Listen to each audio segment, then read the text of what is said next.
Hello. What? How are we doing today? How we doing? How's it going? Ha ha ha ha. We've done the thing. We've done the thing. We did the stuff. We've been in it and out of it and through it and all up in it. That's a lot of that's a lot of doing.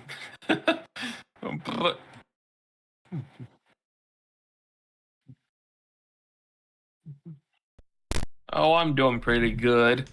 It was a lazy morning. I made myself some toast with peanut butter. Ah. And what else did I do? I made coffee. That was good. That's great. Yeah. Okay. Allie, hello. How you doing? How you doing? How you doing? How you doing? How you doing? I'm good Hi, too. Allie. Oh my god, thank you so much for the sub. 6 months. That's half a year. Oh my god. Oh my god. I also had a very lazy morning.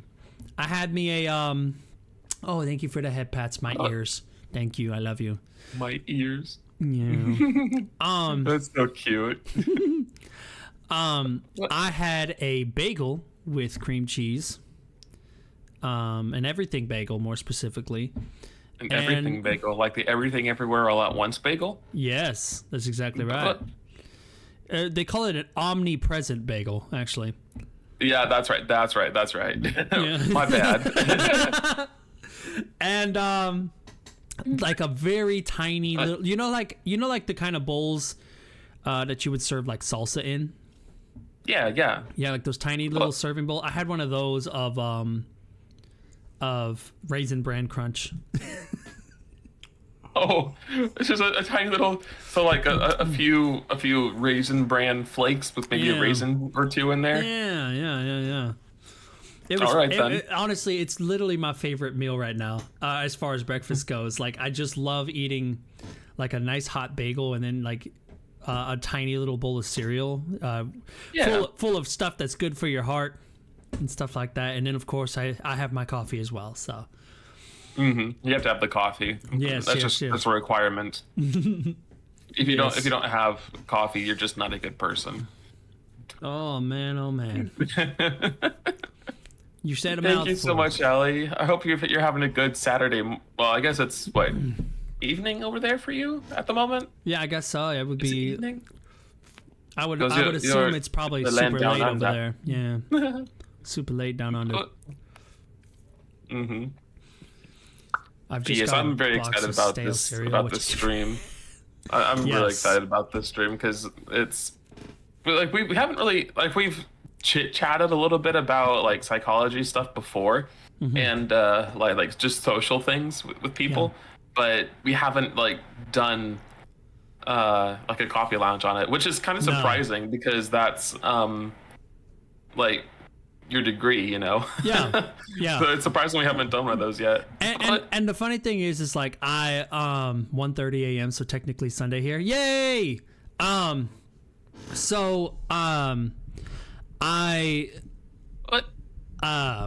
have been saying for a while that I wanted to start putting our stuff up, you know what I mean, on other platforms.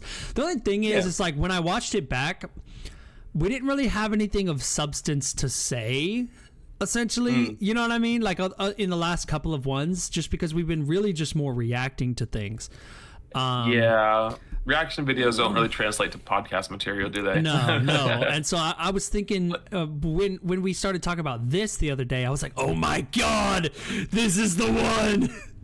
and yeah, anybody who doesn't know, I do have a degree. Like I legitimately do have a psychology degree. I'm actually as of I'm gonna say January, I'll be going back for my master's.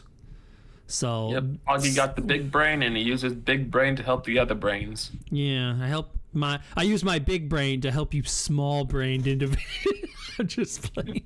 Like, we can't all be big brain. Like, there's only so much cranium to go around, you see. I can't help that I feel so much better than all of you. Wow. Oh, my God.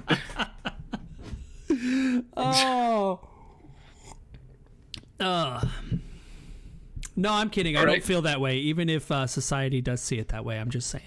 No, I'm just. It's okay. Keep digging. Keep digging. It's fine. Keep digging. You skipped the shovel and just went straight to the construction tools. You're just scooping the earth out at this point. Yo, I literally laughed so hard. I laughed so hard that I unplugged my mic. I laughed so hard that I unplugged my mic. Oh my god. What? Oh. Okay. Oh, Foggy. Funny. Okay, so with that in mind, this is a good segue. So yes, we're talking about psychological stuff, and Morgan actually was the one who approached me with the topic because he was talking about things, and then we were just talking, and then actually it was Sil. It was Sil who was like, "Hey, why don't you guys do that as as your next coffee time?" And I was like, "Oh my god, that's fucking brilliant!" Like, well, I mean, the thing that sorry, I didn't mean to interrupt. Go ahead. No. I mean, I was just gonna say, like, I can't believe that I didn't even think of that. I know that shocks me because like we've talked about we talk about stuff like this like fairly often, I would say. Yeah. And like it's something that I really like hearing and listening to and like learning about. So it is kind of surprising we haven't done this yet.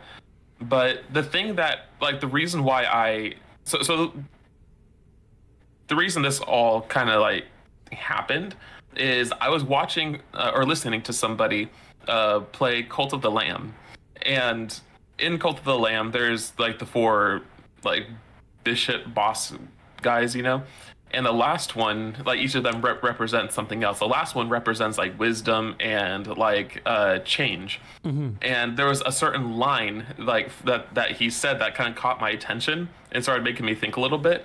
But he said like I am wisdom and I am constantly changing and growing, which is a state that's very normal for me, but it's unnatural for like the person they were talking about. But it got me thinking that, well, if constant change and growth is just like your natural state of being, then would that mean like if that's what you always are, then if you stop growing, would that mean you're doing something different? Like, would that mean, because if you're constantly changing, then stopping. Does that mean you're stagnant in your state of change? I was about to say that. Does your state of change make you stagnant? Well, because it's a paradox. Because it's a paradox. Yeah. You basically, exactly. If you stop changing and you become the same, isn't that a change in the way that you're doing things in the first place? Yeah, that's crazy. Yeah, so like that line caught my attention. I started thinking about it. So I started texting Foggy, and I was like, "What do you think of this?" And I thought it was funny because the first thing you responded with was just laughing, just ha ha ha. Yeah, well, because that was so funny because I was like, I was so intrigued. I wasn't trying to be funny. No, I know, but I was so intrigued by the question because I was like, because I didn't have any of that context that you had been playing a video game. I thought that maybe you just had somebody in your life who was just, hey, I'm constantly changing. And I was like, I was like, okay, well, my first thought is like, what are they running away from? Because obviously, when it comes to like people who enjoy change and stuff like that, it obviously indicates that there's something in their life right now that they don't that they're not okay with. And they're trying to make, and even if they don't know what it is, they're trying to make changes to deal with it. But if they're constantly changing, that means that whatever change they've already made is not doing it. It's not doing good enough. And so they're going to keep searching for whatever it is that they are looking for. So it's a really cool, it was just really cool for me to like kind of get cerebral on that a little bit. Yeah. So Getting like cerebral. I like that. That's funny. well, because like I don't get the chance to like stretch my degree or like flex it a little bit. So this is going to be really fun for me because I haven't been able to do that ever, really. Not since I got it. And it's been almost a year. Well, in that case, let's take the question that I asked you, what we were just talking about. You said it sounds like someone who's running away from something. And like if you're talking about like an actual person, like obviously like the thing that kind of inspired this thought experiment was the video game, like the character. But if we were to translate somebody who is that, but like an actual person, a human in real life, it does sound like somebody who doesn't really like know who they are, or like doesn't have like a sense of like self. And like they're looking for some, like they're not sure like what they want or who they are, so they're just trying everything, hoping to find it. What do you think like causes that in people, like the desire to know? Because I know that there's those what are they called, the 5 steps, or like the what is it called? It's basically like the five tiers of our personalities, like how they're formed. I think it was a study done by the Lesley University, but where is it? Yeah, here. The 5 levels of need. It goes like physiological needs, safety, needs of love and belonging, needs of esteem, and then self-actualization. Yes. So, hold on. I believe that is Maslow. Yes. Yes. His hierarchy of his hierarchy of needs. So, what is? Oh, that's Blinks. Hey, Blinks, how you doing? I was like, wait, what is that noise? How you doing, my genie friend? It's Hi, Blinks. Hope you're doing all right. It's great to see you. Blinks is lovely. So we're just having conversations today about psychology and stuff. It's the jump scare with the clip. Yeah, I was just kind of like, what's happening? We are doing well. We're doing great. As a matter of fact, we're having fun talking about psychology and stuff like that. Yes. Yeah. So getting back into it though. So you were talking about Abraham Maslow. Now he was an American psychologist back in the like 30s to 50s. And he had what we would call the hierarchy of needs. Okay.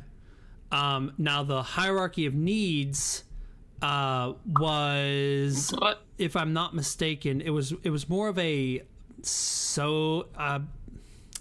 sociological. Let me see. I know that the theory is called the humanistic theory of personality. I believe.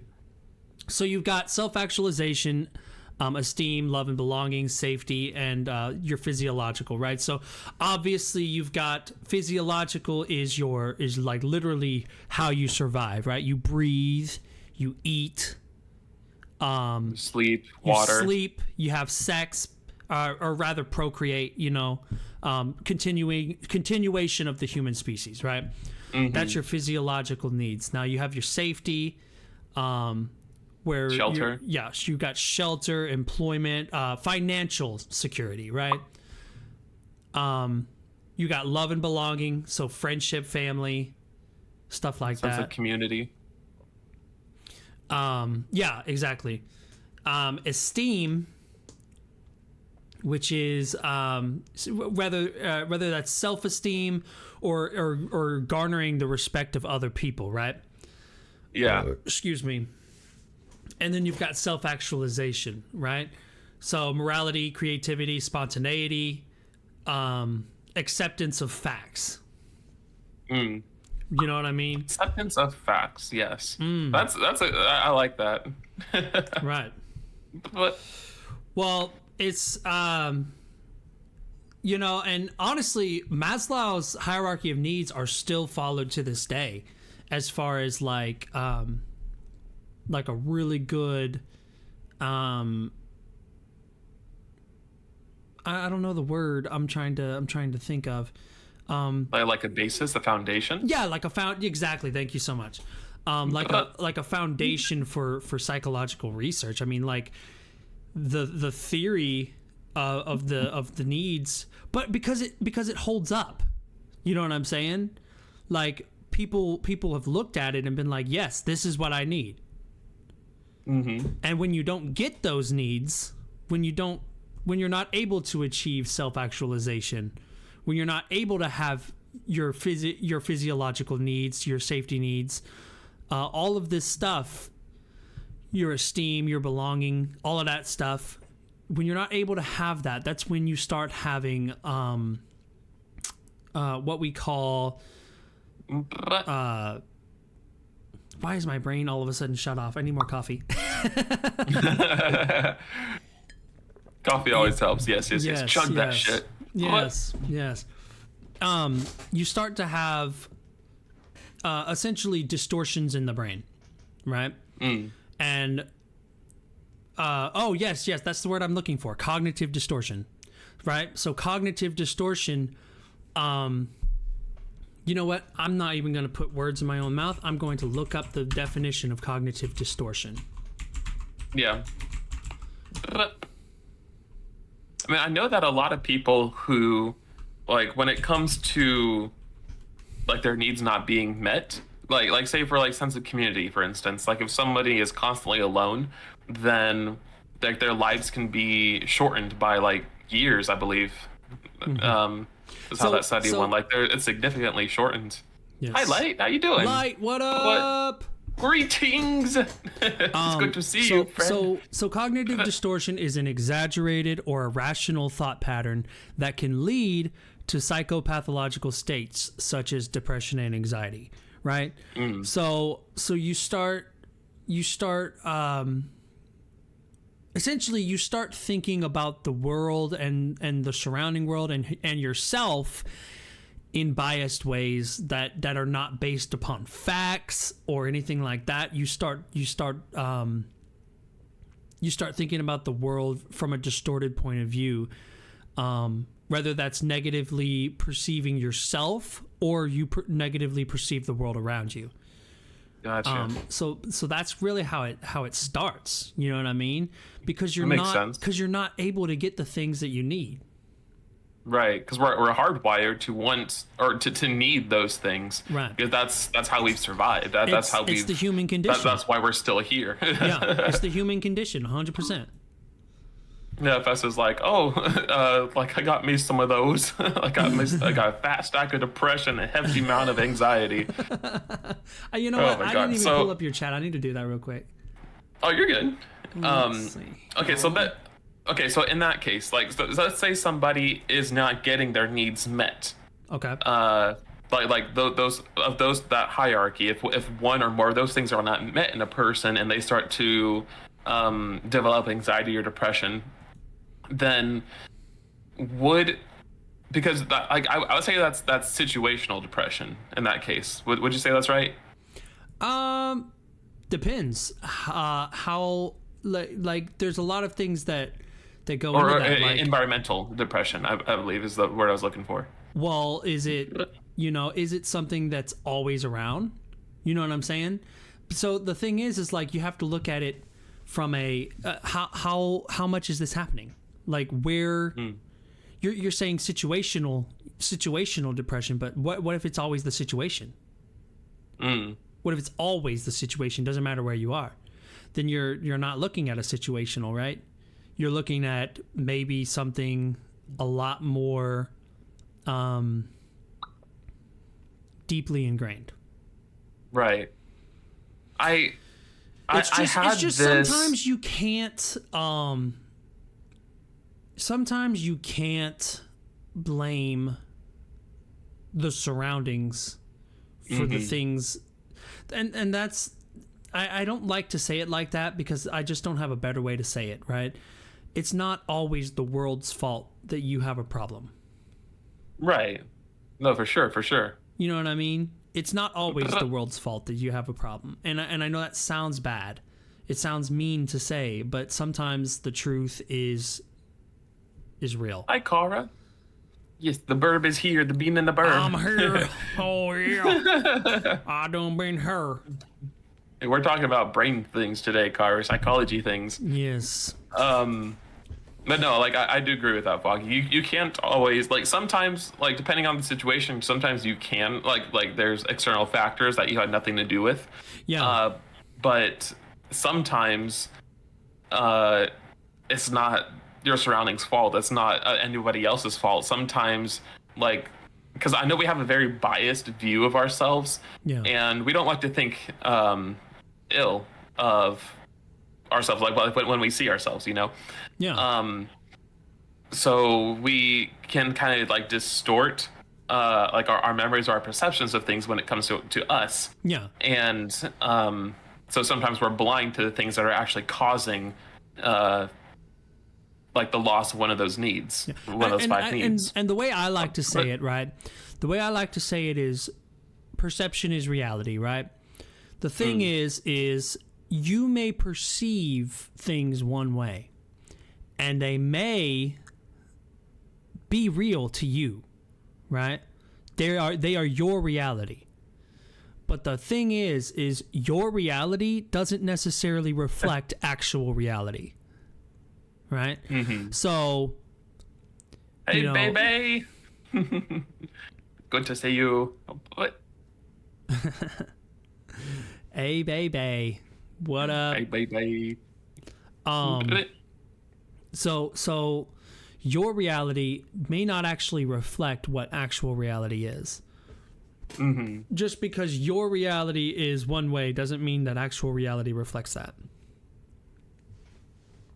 Yeah, I feel like our because everybody has a different perspective. Everyone has like a different perception of things, and so I view those like we're all living in the same world, but our perceptions or our perspectives are like the different lenses through which we see things. Yes. And so some like we're all seeing the same thing, but it looks different to every, like depending on who you are.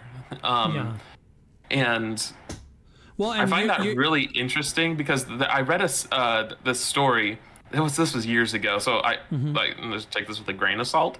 But there was a guy who had this epiphany that nobody else saw him the way that he saw himself, and this bothered him so much he eventually went insane because he said, "Well, I can't like if people don't see me the way I see myself, then people don't see themselves the way I see them. So nothing, like, how do I know it's real?" And he just kind of spiraled, and was eventually admitted to a psych ward because of it.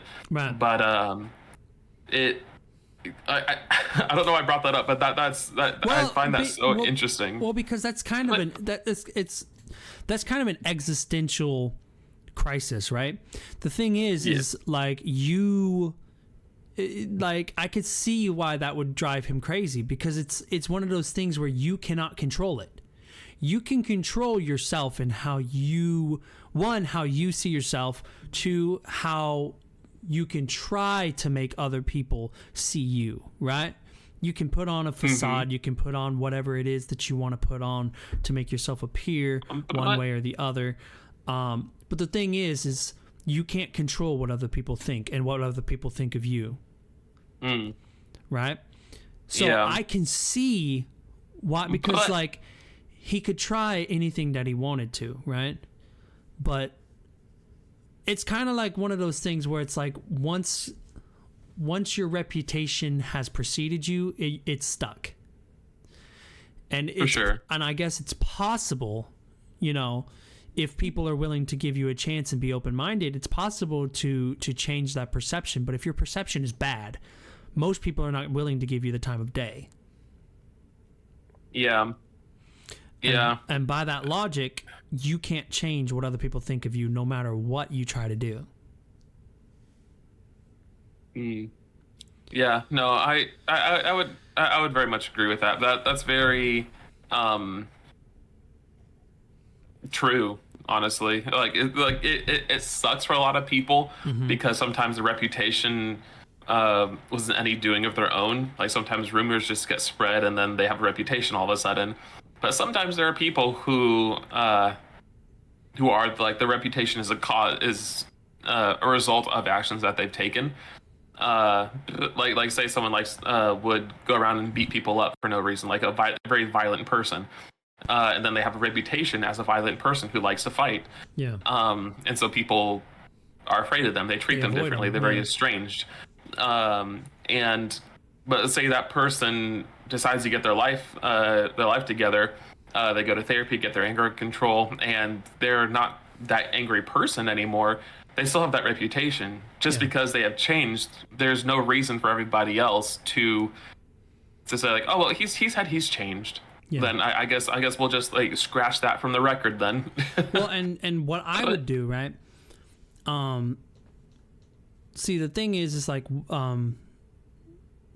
there's certain things that you can try to do. For instance, like, you know, as a part of his therapy, he could always go around and apologize.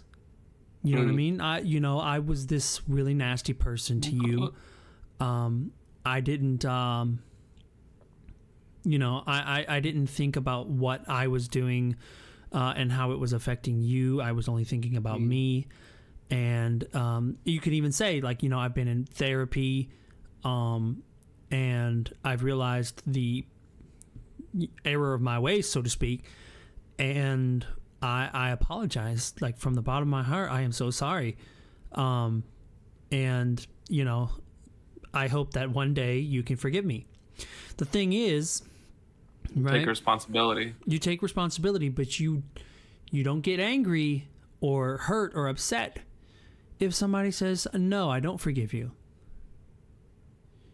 You have to, in the end, you have to accept whatever they say. You have to accept that there are going to be people who don't like you, ever, will never like you. And not only that, but you have to accept that you are the villain in that story because you're the one who did them wrong. Yeah.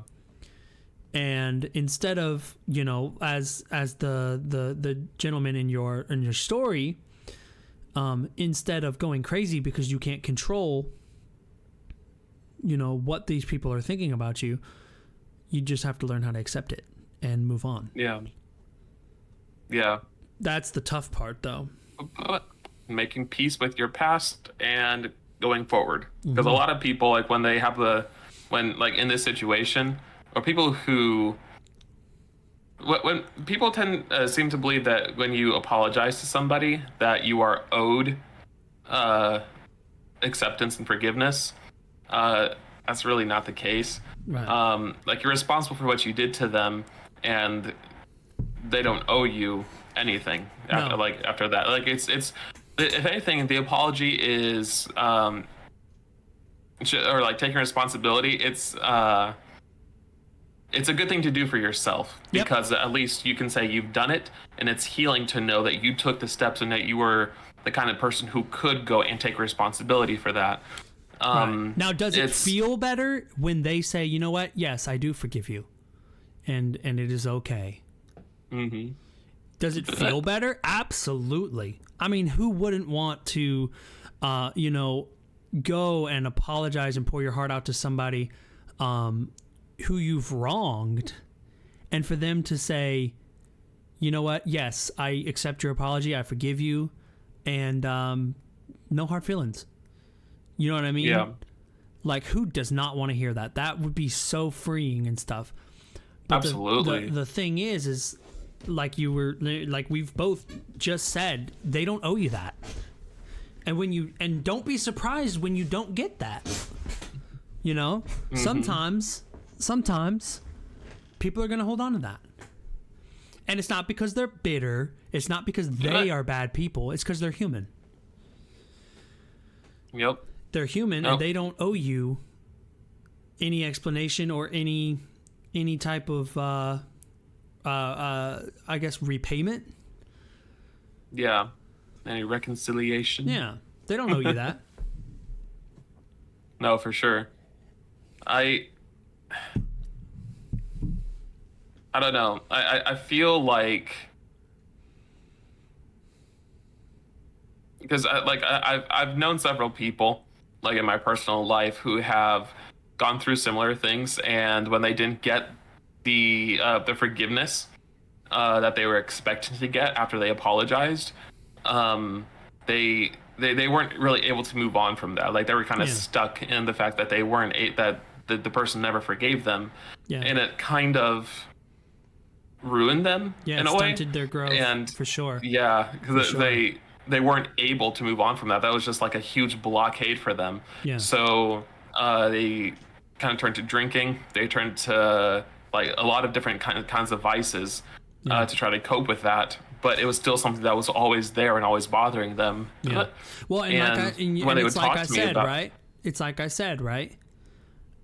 The hardest part of that entire thing is having to accept that. Having to accept that maybe somebody... It's hard. That is a hard thing to do, because you have to accept, even if you've been working on yourself, that you are the evil person in that situation. Yeah. How are you supposed to... How are you supposed to look at... Like, I understand the thought process, right? I understand the thought process of the person who was not forgived. Because, how are you supposed to look at yourself in the mirror and say, "Yep, I was bad. I was a bad person. I was a bad person." And most people, this is where cognitive distortion comes in, right? They say, "I was a bad person in that scenario, so I must just be a bad person." I am personally, you know what I'm saying? Like, there's a difference in saying I was a bad person at that point, and or in that situation I was not my best. I was wrong, and then turning around and saying I'm an evil person. Yeah, it's not the same thing. But the thing is that is a cognitive distortion, and that's how cognitive distortions work. I seem to ruin every relationship that I've ever been in, whether that's romantical or not. Just any relationship in general, I seem to ruin it, right? Well, that's a cognitive distortion. That's not true. Yeah. Nobody ruins every single relationship they've ever had. It's not possible. It is not possible. That is a cognitive distortion, and it's also an all or nothing thinking type scenario. It's you start getting into all that stuff, but that's cognitive behavioral therapy type stuff. But yes, Sil said normalize not having to accept apologies. I do agree with that. I agree. There's nothing wrong, and it doesn't make you a bitter like being on the opposite end of the spectrum, right? Being the person who has been wronged, and somebody keeps wronging you, over and over and over. You don't have to accept their apology, and it doesn't make you a bad person, or you a bitter person, or you any this or that or the third. Yeah, a lot of times people are expected to accept apologies. And then they're kind of like, well, if they don't accept the apology from the person, then people will kind of look at them and say, well, why didn't you accept the apology? Like they said they were sorry. Like, what's wrong with you? Why didn't you? It was like, well, like, come on, let them, be the better person here. Like actually, yeah, exactly. It's like, why are you so spiteful? Why do you hold a grudge against? Like, why are you so vengeful? Yeah. When that's not the case, is like if they were hurt, because no one wants to be the bad guy in a situation. If I were, exactly, Car. You can't forgive everything. Yeah. Blink said I had to deal with this exact thing a long time ago. Totally, guys. Yes. Yeah, I 100% agree. 100%. I do feel like this is the thought I just had, and I kind of want to explore it with you. I want to get your thoughts on this. Mm-hmm. So I'm just going to be like speaking as I think. So grain of salt here. Go ahead. Yeah, no, go ahead. Just say it how you say it, and we'll interpret it if we need to interpret it. Yeah. Okay. So I feel like if I were like this angry, violent person that we were talking about, if I was a person who would go and pick fights just for the sake of fighting, and I realized that, and I tried to apologize to the people who I had wronged, and they didn't accept that. I feel like in that situation, if I didn't get the person's forgiveness like I was wanting and felt like I needed, then in that case, I feel like I would almost wish I were the victim instead, because I feel like in that situation, it would be easier to cope with the fact that I was a victim of being wronged than being the person who did the wronging. Because I like, although I'm not trying to like victim blame or anything like that, but if I feel like if I were a victim, I would be able to. It'd be easier to accept that this thing happened, and to move on from it. Well, you know Whereas what you call that, if I sir. was the perpetrator, then I'd be so much more uncomfortable. I feel like that would be more. No, I know I feel what like you're that'd saying. be so much more hard hitting in a way. I know what you're saying, and you know the answer to that. You know what that's called, right? It's called narcissism. But, yeah. Now, don't get me wrong. I'm not calling you a narcissist. I'm not saying you have NPD or any of that. Everybody has a little bit of narcissism inside of them. Every single person has narcissism inside of them. Right. But yes, a narcissist will, nothing can be a narcissist's fault. You know what I mean? They don't take responsibility for the things that happen to them or that they do to other people. They, like, one of the biggest characteristics of narcissism is that it's never their fault. They will always put the blame on someone else, or they will always they'll find a way to become the victim. If I did this, it's because somebody else did something to me. Yeah. You know, nothing's ever their fault. There is no, like, they can't accept responsibility because there's no responsibility to take. It wasn't them. That would make them a bad person. Yeah. It would make them a bad person, and they can't have that. But FS said it's not my fault. Fuck you. Well, let's unpack that, FS. Let's unpack that. I always find that term really interesting because every time I hear that term, I just picture like a box, like an Amazon package. Yeah. And it's like it has a label of like, these are such and such issues. Let's see what's inside. Let's air this out. Let's see what's in there. For me, it's more of a and this is gonna sound so stupid. For me, it's more of a like, I think of it in like an allegory type sense. I always think of it like the old story Pilgrim's Progress, right? You have this person, the pilgrim, who is carrying this giant bag on his back. It's a burden, and it's a really heavy burden. And like, to me, it's like, okay, well, let's open that burden up and see what's going on in there, huh? Yeah. You know, that is one thing I always was curious about with that story, is like, what was in the bag? Like, what was the burden, you know? Because it never shows it. All it ever shows is just like that big sack that he was carrying. And it gets bigger. Yeah. So I was like, what is it? Is it like yeast or something?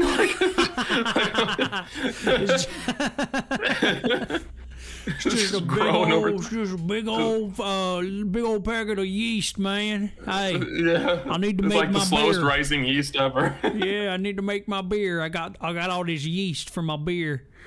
Oh my god.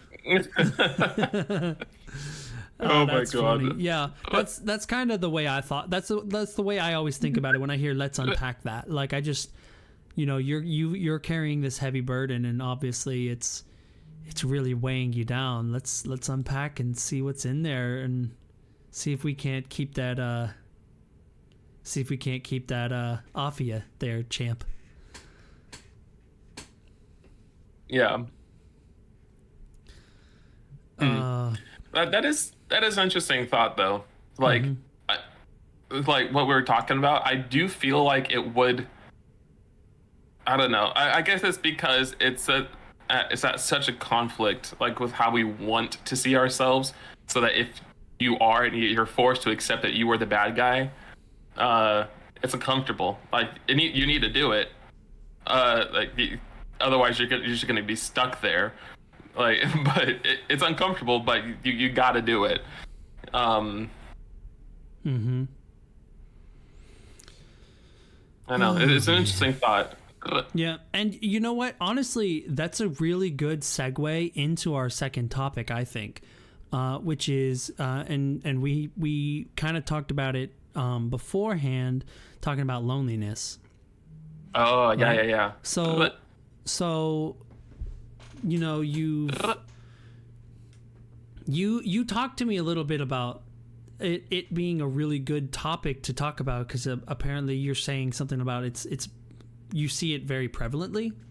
So explain that to me, and I want to kind of go over kind of the things, because like I said, I told you that it was the thing that stuck out to me in our conversation. So I started really doing some research into it, like into loneliness, into loneliness and why we feel lonely, and what's like psychological and sociological reasons why humans feel lonely. So I'm really excited to kind of unpack that and see what you think about what I found. Okay. But what I wanted to talk to you, or I wanted you to tell me first, kind of like where that's coming from, because you did say, you know, it's very prevalent and that you see it a lot. Oh, for sure. I think that Twitch, I think that live streaming is where a lot of lonely people go, because it's a place where you can have a voice. Like, I feel like streamers a lot of times, because a lot of people lurk when people watch a stream, they lurk, and sometimes it's because like they're busy, but a lot of times it's because they just want a voice to fill the silence, and I feel like streamers are that voice for a lot of people. Yeah. And so I feel like a lot of people who are on Twitch are not always, but I feel like a lot of people on Twitch are lonely, and they're seeking some kind of connection, because it's almost the perfect environment for an introvert.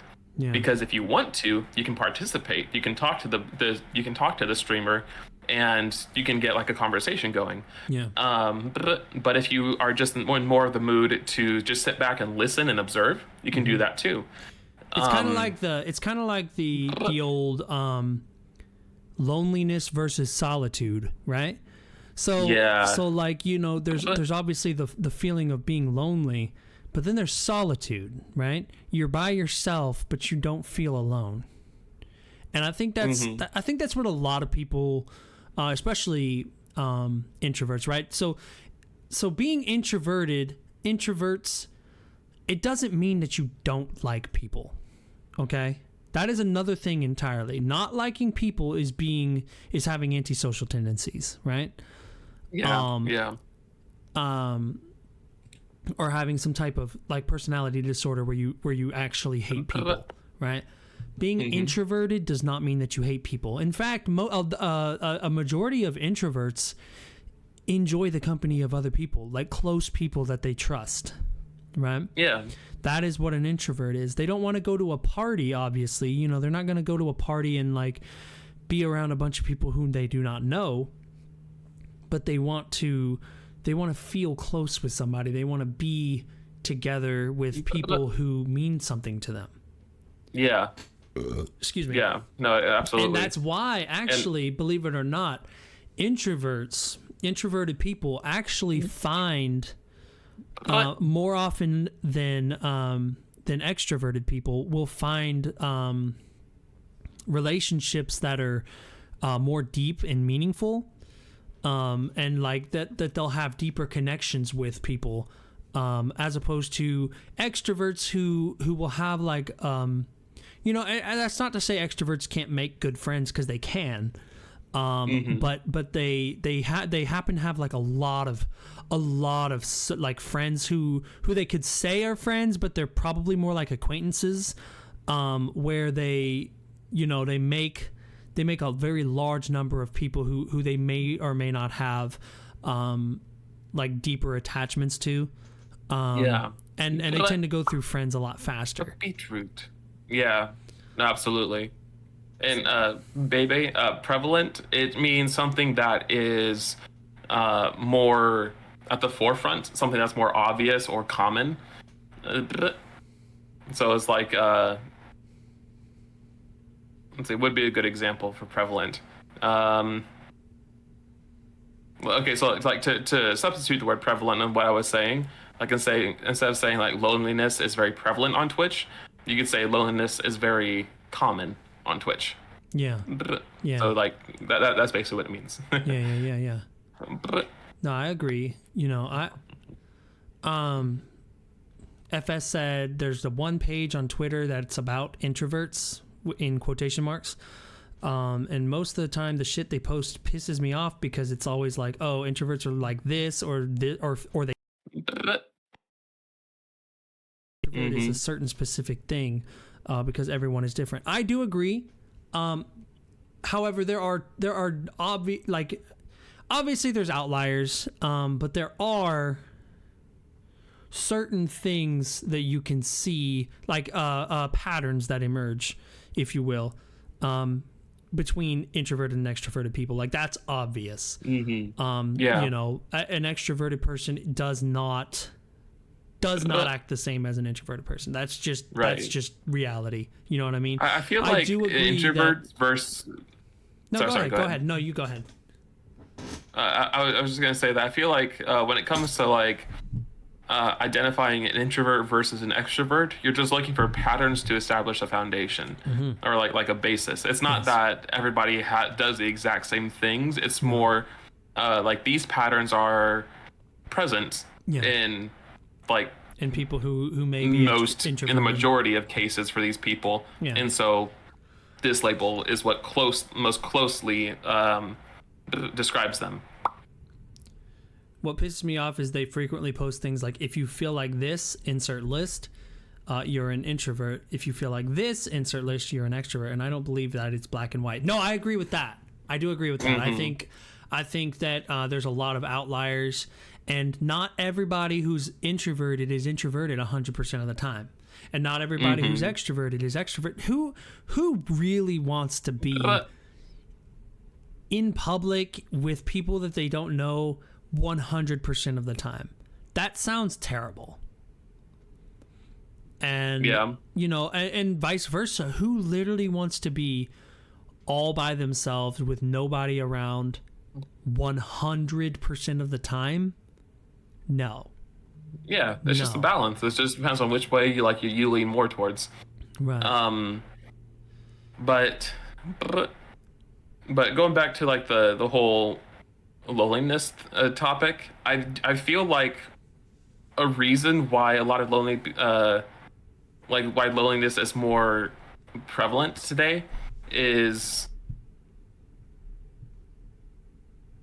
so I feel like part of it let's go back like a few decades. Live streaming was not a thing. Like people just couldn't just like hop on their PC and it's like, oh well, here we go, we're gonna go live, we're gonna like chill with like, I don't know, however many people, whoever wants to come in. A lot of people, when they wanted to, you see this a lot with celebrities, like for like Meryl Streep, for example, or not Meryl Streep. What am I talking about? Marilyn Monroe. Like she had a whole bunch of people who were just fawning over her, like all of America basically, and like several different countries. Oh my God, like everybody loved Marilyn Monroe. She was considered one of the most beautiful females that's ever graced the planet. I mean, still to this day, she is. She's a sex icon.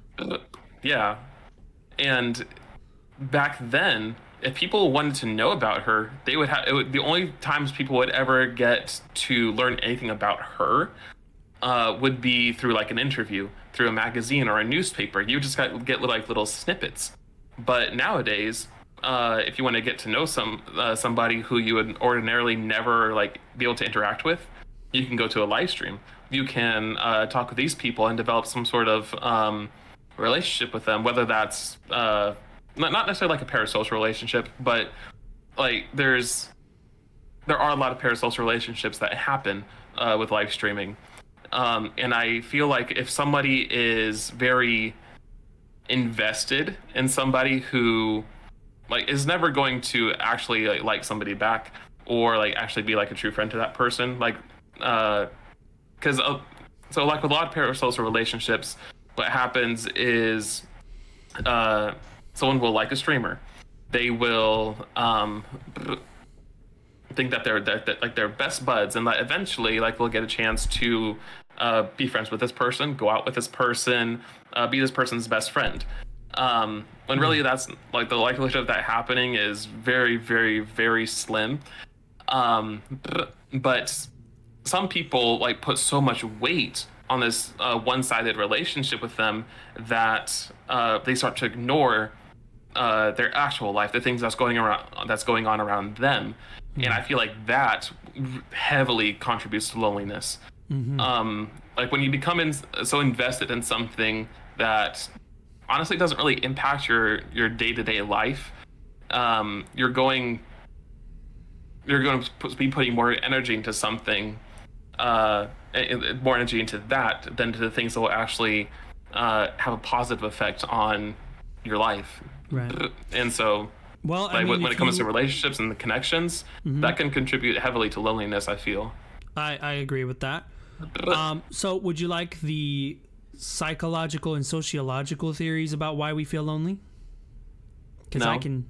Okay. I'm joking. Yes, I'm joking. Yes. I'm gonna say, hey, I don't have to waste my breath or anything, right? And no offense, I'm not saying that. I'm not saying that. I'm not saying that at all. We're talking about like generalizations or that kind of thing. Okay. So loneliness is defined as the distressing experience that occurs when one's social relationships are perceived to be less in quantity and especially in quality than desired, right? So being alone and experiencing loneliness are not the same thing. You know what I'm saying? That's where we start going back into solitude versus loneliness, right? Right. So basically, people can be alone without feeling lonely, and then they can feel lonely even when they're with other people. You see what I'm saying? So like you have to understand, first of all, there's a difference, right? You've got a lot of different things that are associated with loneliness.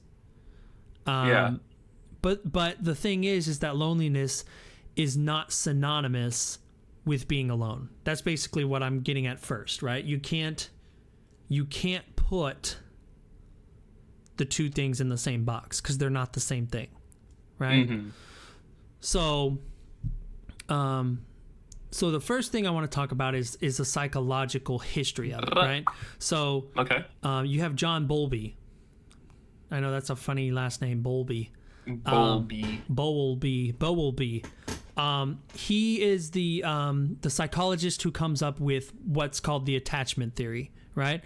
So basically, what this theory does is it emphasizes the importance of basically the bond between an infant and their caregiver, whether that's the mother or the father. It's important in this theory that the infant, that the children have a very good, strong bond with their parents, right? And from that perspective, loneliness is a result of insecure attachment patterns, and it leads children to behave in ways that result in being rejected by their peers, right? So you look at these kids who don't have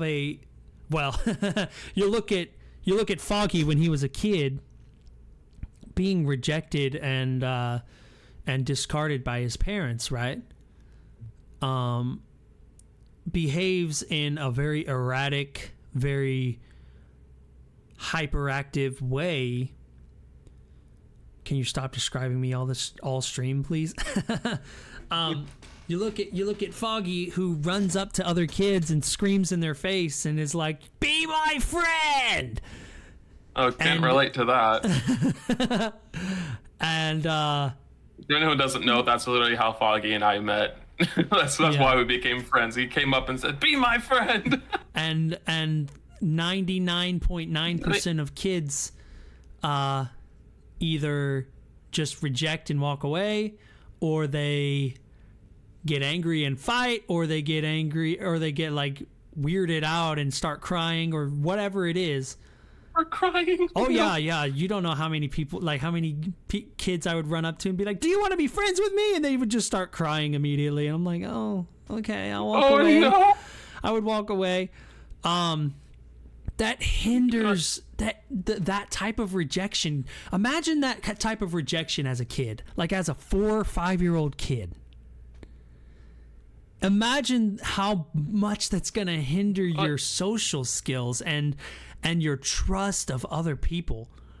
I say, like, eventually that's just like, if you talk to people or try to approach them in any way, that's what you're gonna expect, like, as a kid. Yeah. Like, this is how people are. Like, there's something wrong with me. Everyone else has friends. Right. Why don't I? Well, then you tie that in with, getting beat the fuck up by your parents when you come home every day, or you just getting screamed at, or just completely ignored, or any mixture of those things, like good old Foggy was, right?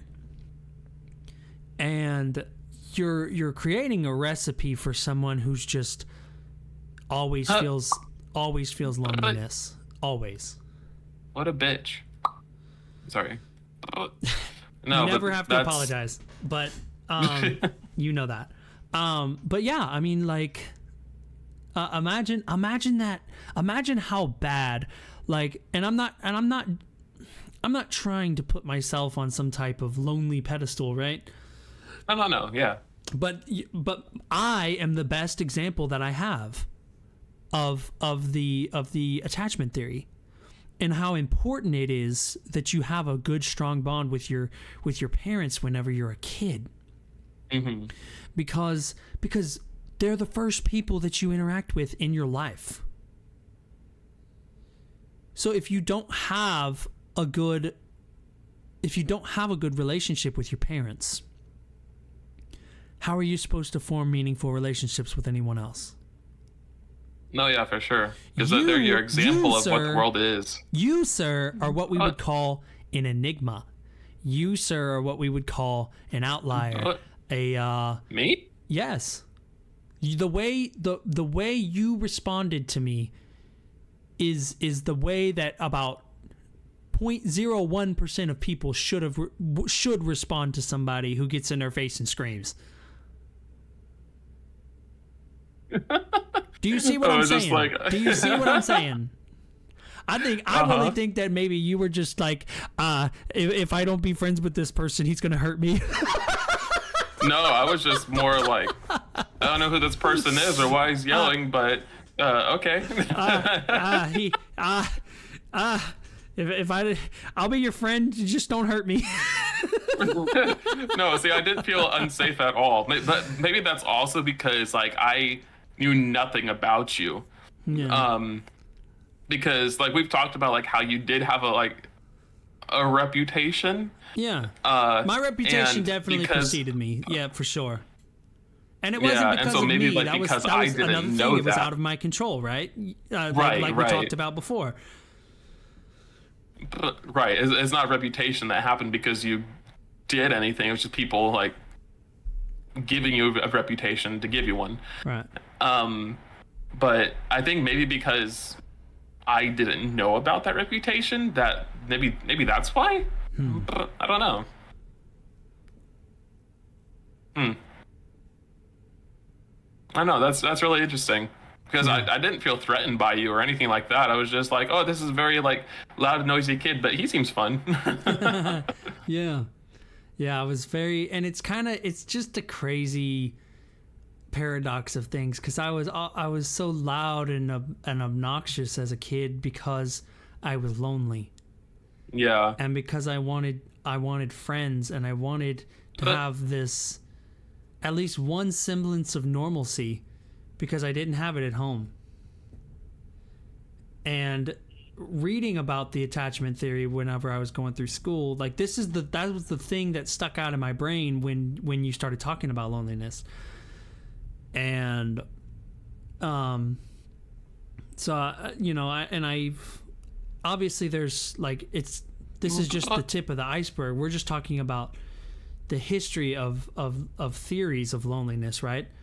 But so I talked about the attachment theory, and I know we kind of got on it wasn't really a small rabbit trail. I mean, we were talking about how important the attachment theory is, but it's just a precursor, right? So we talk about that, right? We talk about the importance of the bond between the infant and the caregiver. And this is a precursor, right?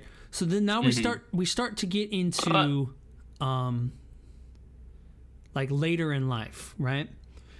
So the attachment theory forms a foundation for a really, really influential psychological theory of loneliness, right? Right. Now this theory is created by Robert S. Weiss. Weiss? I think it's Weiss. Weiss. Okay. Weiss, right? And you can look. Yeah, you can Weiss. Look this up.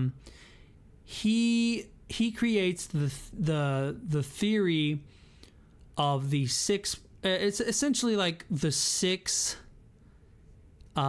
needs or like functions. Excuse me. Of social relationships that we need as humans, right?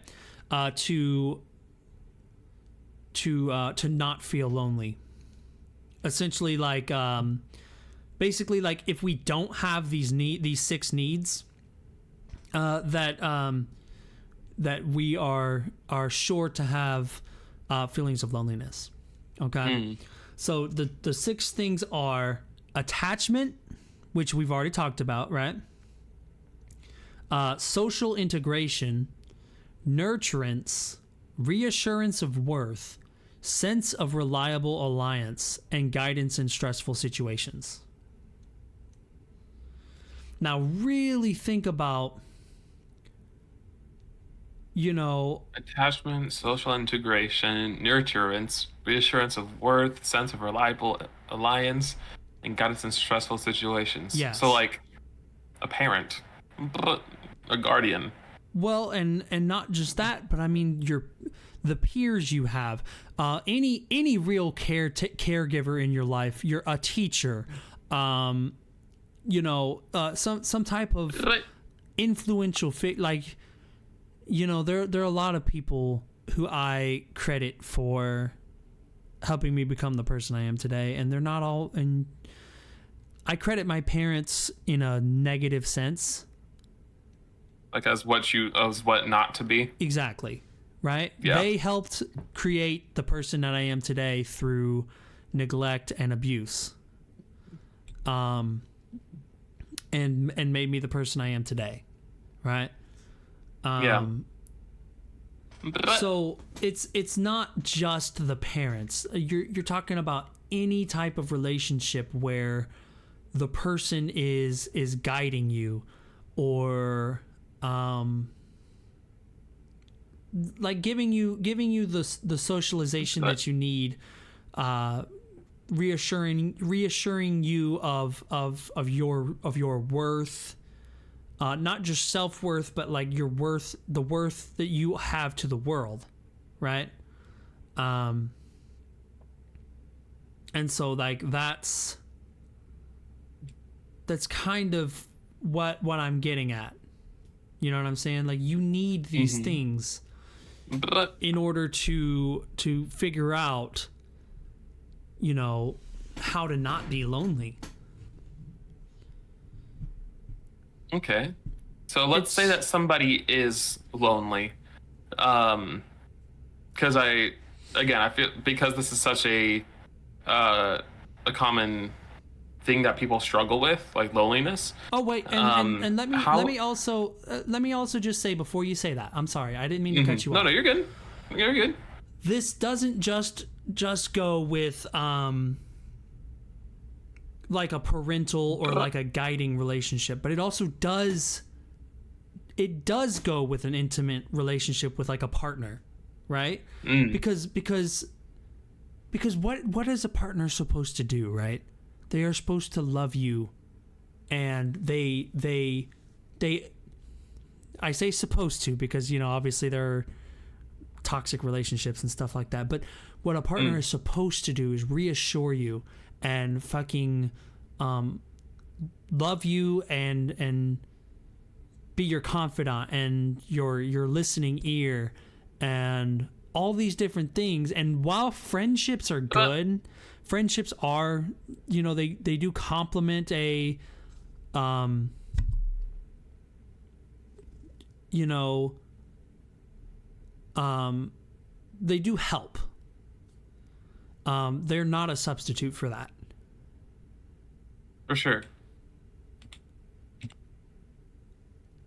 Yeah. No, I do feel like if you're in a romantic relationship with somebody, I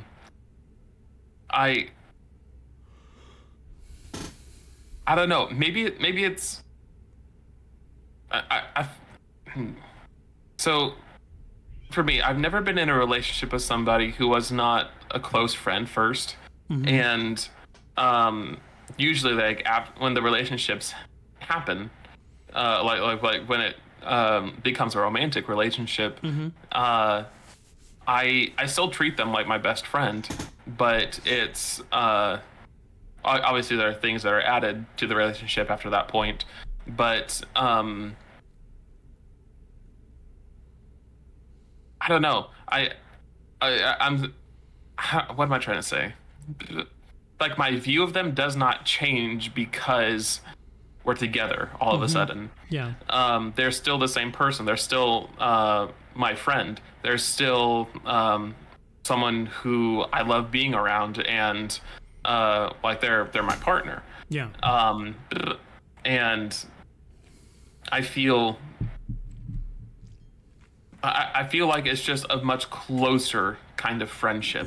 Yeah. For me, that's how like my relationships have been, and that's what I really like. I think that's perfect. Let me be 100% clear, right?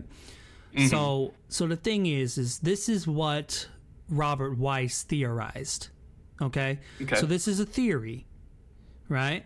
A game theory. Sorry. Yeah, a game theory. It's just a theory. But what I'm saying is psychology is mostly just made up of theories, right? It's not 100% yes or no, black and white, this and that, right? The thing is, psychology always leaves room for outliers, for different situations, and basically every single theory is going to say this is not always the way it is, right? They're not going to say, oh, all people will be lonely unless they have a mate. Yeah. Right? They're never going to say that. They're going to say, you know, we've looked at the what's the word? We've looked at the test subjects, the evidence that we've collected through research, and it seems that the majority of people feel lonely unless they have a close mate, essentially, right? And platonic relationships don't seem to be doing that for them. But the thing is they always say, now this isn't the case for everyone, right? Obviously you have your outliers. You have the people who have different types of friendships, right? I never feel lonely when I'm hanging out with you. You know what I'm saying? Excuse me. And we have a very, very close bond, I would like to think. Yeah. And it's obviously not romantic in nature at all. And so it's I've sent you flowers. What you talking about? You did. I would have cried if I wasn't dead inside. They were so beautiful. I am not even kidding. Oh my god, that's yes, funny. They I were meant that as so a joke. beautiful. No, they were beautiful. I was so happy about them. Yes. You're the first person who's ever sent me flowers. Really? Yeah. Oh. Yeah. Yeah, no, that was great. I really felt the love. I really and truly did. So thank you for that. I never thanked you, did I? Did I thank you? I don't remember. I don't. Well, I did now, so you can shut up about it. Oh, you holding that over my head. You can shut up. I got what I came here for. That's the end of stream, everybody. Oh my god. Oh man. Oh, that's funny. I'm glad we were able to. I feel better now. Oh my god! I meant that as a joke. I didn't mean for all that. That is so funny. Oh man. FS said, on one hand, I'd enjoy being in voice chat with y'all right now. On the other hand, I know y'all would have me crying by now. But why cry? We only talking. Why cry? We just talking. We talking. Aw, that's sweet, Kara. Oh, yeah, we are a duo. We're a great duo. But Hangry said Foggy the Tsundere. Shut up. Shut up, Hangry. Shut up. Shut your bird mouth. But he's just hangry. You shut your beak. Yeah. Shut your beak. Oh man, my stream froze. Shit. Weird. Is it back on? Is it back? It says you're live on my end. Let me refresh real quick just to make sure. Yeah, and then my stream just totally died. Damn. Yeah, it's back. It's back now. Okay, yeah. Yay. Huh. There was a glitch in the Matrix. I wonder why that happened. I don't know. It was going... I'm glad it's back. Yeah, me too. I need Foggy here. But to answer your question, yes, absolutely. A lot of it was because of the way I was raised and because I was raised in a very religious household. So it was very much of, like a sense of like struggling to accept the fact that I was gay because there was a lot of guilt involved. And like there was a lot of fear also because when you raise your kid to believe that if they are not a certain way or if they are a certain way that they're gonna burn in hell and be separated from everyone they know and love for all eternally. Eternal damnation for being the way that you were born. Yeah. Right. I was terrified. Oh my god. So there was a lot of fear. I remember I'm not even joking, every single night I would be praying to be fixed. And I remember talking to my dad about it, and he was all like, "Oh, it's such a good thing that you're coming to me to talk about this." And like he would give me like whole like Bible studies and plans. He would give me verses to recite to myself. He would there's a lot of shit like that that didn't make me feel better at all. All it did was make me feel worse because the gay wasn't going away. I guess I didn't pray enough. I didn't pray the gay away hard enough. But yeah, after I got back here to the States and I was able to separate myself from my family, is when I guess when I like actually became an individual instead of like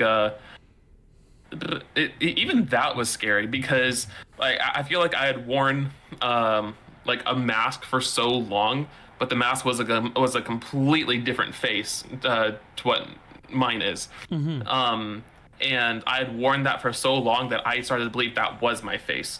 Like every time I would look in the mirror, I didn't see myself. I saw that mask. So when I finally got my own, I was able to take that off. it was painful taking it off, but after I eventually was able to take it off, I didn't recognize the person underneath, so I had to get to know them. Yeah, and you after put that was shit finished on with super glue, and then you had to rip that shit off.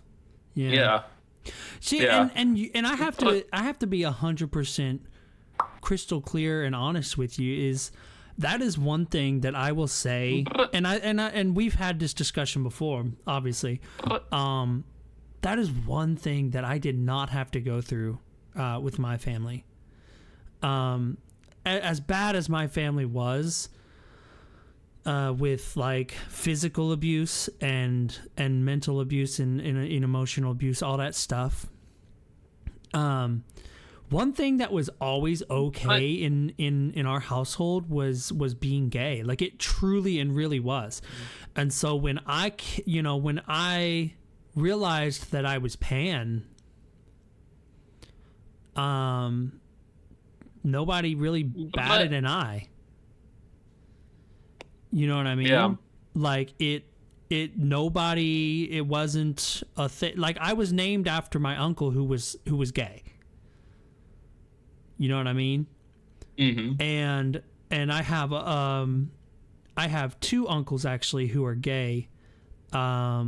Just like, I mean, and I do mean like straight up gay. Like, they're not pan, they're not bisexual or any of that. They're strictly dickly. Strictly dickly. And like, never a problem. You know what I mean? They can bring they would bring their husbands to the functions, the family functions or whatever.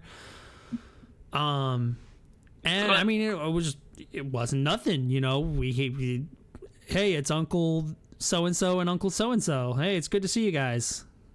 Yeah. You know, that was never an issue.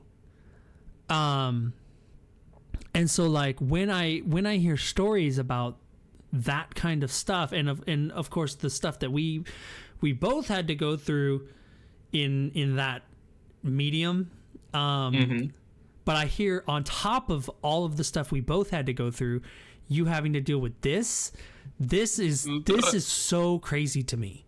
Like, it doesn't compute, and it makes me feel so bad, like, for you having to have gone through that, because I know the importance of when,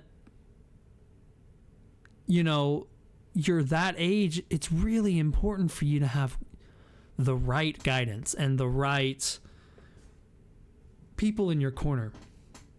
And you didn't have any of that. You had literally the worst possible things being whispered into your ear, essentially. You know what I mean? And that fucking sucks. See, that's one thing that I'm always gonna be, like, while it sucked, yes, I'm also grateful, or not grateful. I'm grateful for the lessons I learned from it. Because I feel like every experience, it can either be a lesson or a story, sometimes both. But something I will always be grateful to my ex for is helping me get through all that stuff. Because I know for a fact I would not be at the stage or point that I am without him. Like, oh my god, he helped me through so much shit. But so it's I didn't do any, like, I did not get to where I am alone. not in any way, shape, or form. If I was doing this on my own, I'd still be right back where I was. But hi, Chinaman, how you doing? Welcome in. Thanks for the first time chat. Chinaman, hello. We're talking about brain stuff today. Yes. Psychology. Psych speak. Yeah, psych speak. I like that. Psych speak. But yeah. Sounds like Zaxby. Ooh, Zaxby's. I love Zaxby's. It's delicious. My fat guy tendencies are coming out. Doing good. What's popping? Oh, Psych speak. Well, Psych speak. Yeah. That sounds like we're talking. It does actually, doesn't it? Let me see. We started off talking about I don't remember. I know we've talked about loneliness. We've briefly touched on like parasocial relationships. We've we'll touched get into on. that. Don't you worry about that. We'll get into that's the last. That's the last topic. Is parasocial. Yeah.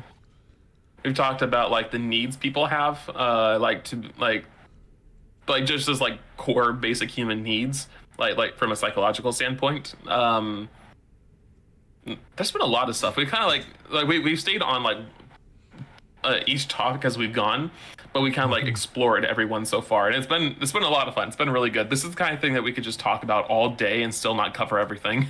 Oh yeah, for sure. I mean, you can talk about it's psychology. It's so huge, and it's like days and weeks and years, really. Yeah. Very easy to do. Say brain talk. That's offensive to people that don't have one. I mean, I don't think that anybody here is brainless, FS. Not even you. I'm sorry. Not even you, the lowest of the low, the bottom of the barrel, the scum. The scum. Oh my god. My OCD can relate to that brain talk. It's there's a lot. There's a lot for sure. But okay, so let's get back on topic though. Okay, so that's another reason, psychological, right? So we've already been over the sociological reasons, but we're in psychological reasons, right? So number 4 is having a mental health problem such as depression or anxiety. So obviously, I mean, though that's just kind of cut and dry. Like, yes. Usually when you have depression or anxiety, it feels very lonely. Yeah. Yeah. This little gremlin in your brain that's working against you. Mm-hmm. And the thing is I think that depression and anxiety are also secondary or even tertiary type factors that push or they're not the cause, they're the effect. Yeah, well, they're the effect, but they also they enhance the problem altogether. It's like getting okay. Let me say it like this, okay? It's like getting a really deep wound, right? Like you get say you got stabbed in the stomach, right? And it's a really deep wound. It bled for a long time. You had to get stitches. And it's just like this really, really sore, painful thing. And you're already dealing with that, and you're weak, and you feel like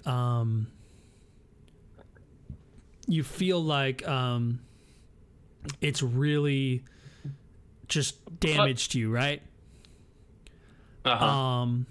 This is Foggy, by the way, in Chinaman. That's his link right there. Hi, Chinaman. Yeah. I'm Foggy. Foggy LeBeau. Yeah. He's wonderful. Yes. So, but what I was saying was, let's say like you have this wound, right? And it's really damaged you and took you out. And you don't think that you can deal with it.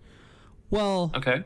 To make things worse, depression and anxiety comes in like an infection, and it infects the wound, and now it's pussing, and now it's really sore to the touch, and it's got a red ring around it, and it's starting to attack your different systems, right? Shutting down all these different things. It makes it worse. An infection makes a wound worse, and depression and anxiety makes your loneliness worse.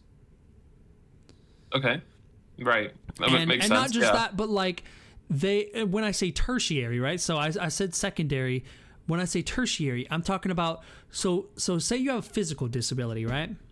Mm-hmm. Say you I don't know. Say you were in a car accident or something. God forbid somebody gets in a car accident. But it does happen, obviously. You get into one and you lose both of your legs, right? You have to get them amputated. You become an amputee. That can feel like a straight up isolating event where from now on, people will sometimes stare at you, or they point at you, or oh, hey, that guy doesn't have legs. Especially kids. Especially kids. Like kids, yes. Excuse me, why don't you have legs?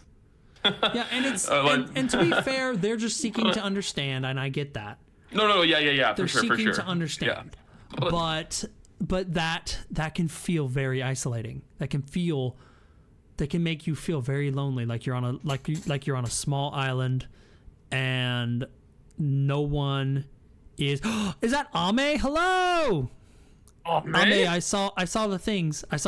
I'm not gonna say anything, but I saw the things. I saw it. I saw the things. He. I love Ame. She's so sweet. Yes, I love Ame too. Ame is amazing. If y'all don't follow Ame, follow them. What are you doing? Absolutely. You dumb people for not following Ame. What are you dumb? I don't know why I'm being like that. Your reputation is coming back, Foggy. Oh no, everybody's gonna think that I think they're dumb. Oh my god. Oh goodness. You're half asleep, you might pass out, you're here to listen? Wonderful. Yes. We're talking about psychological stuff today. And right now we are on the psychological reasons why we feel lonely.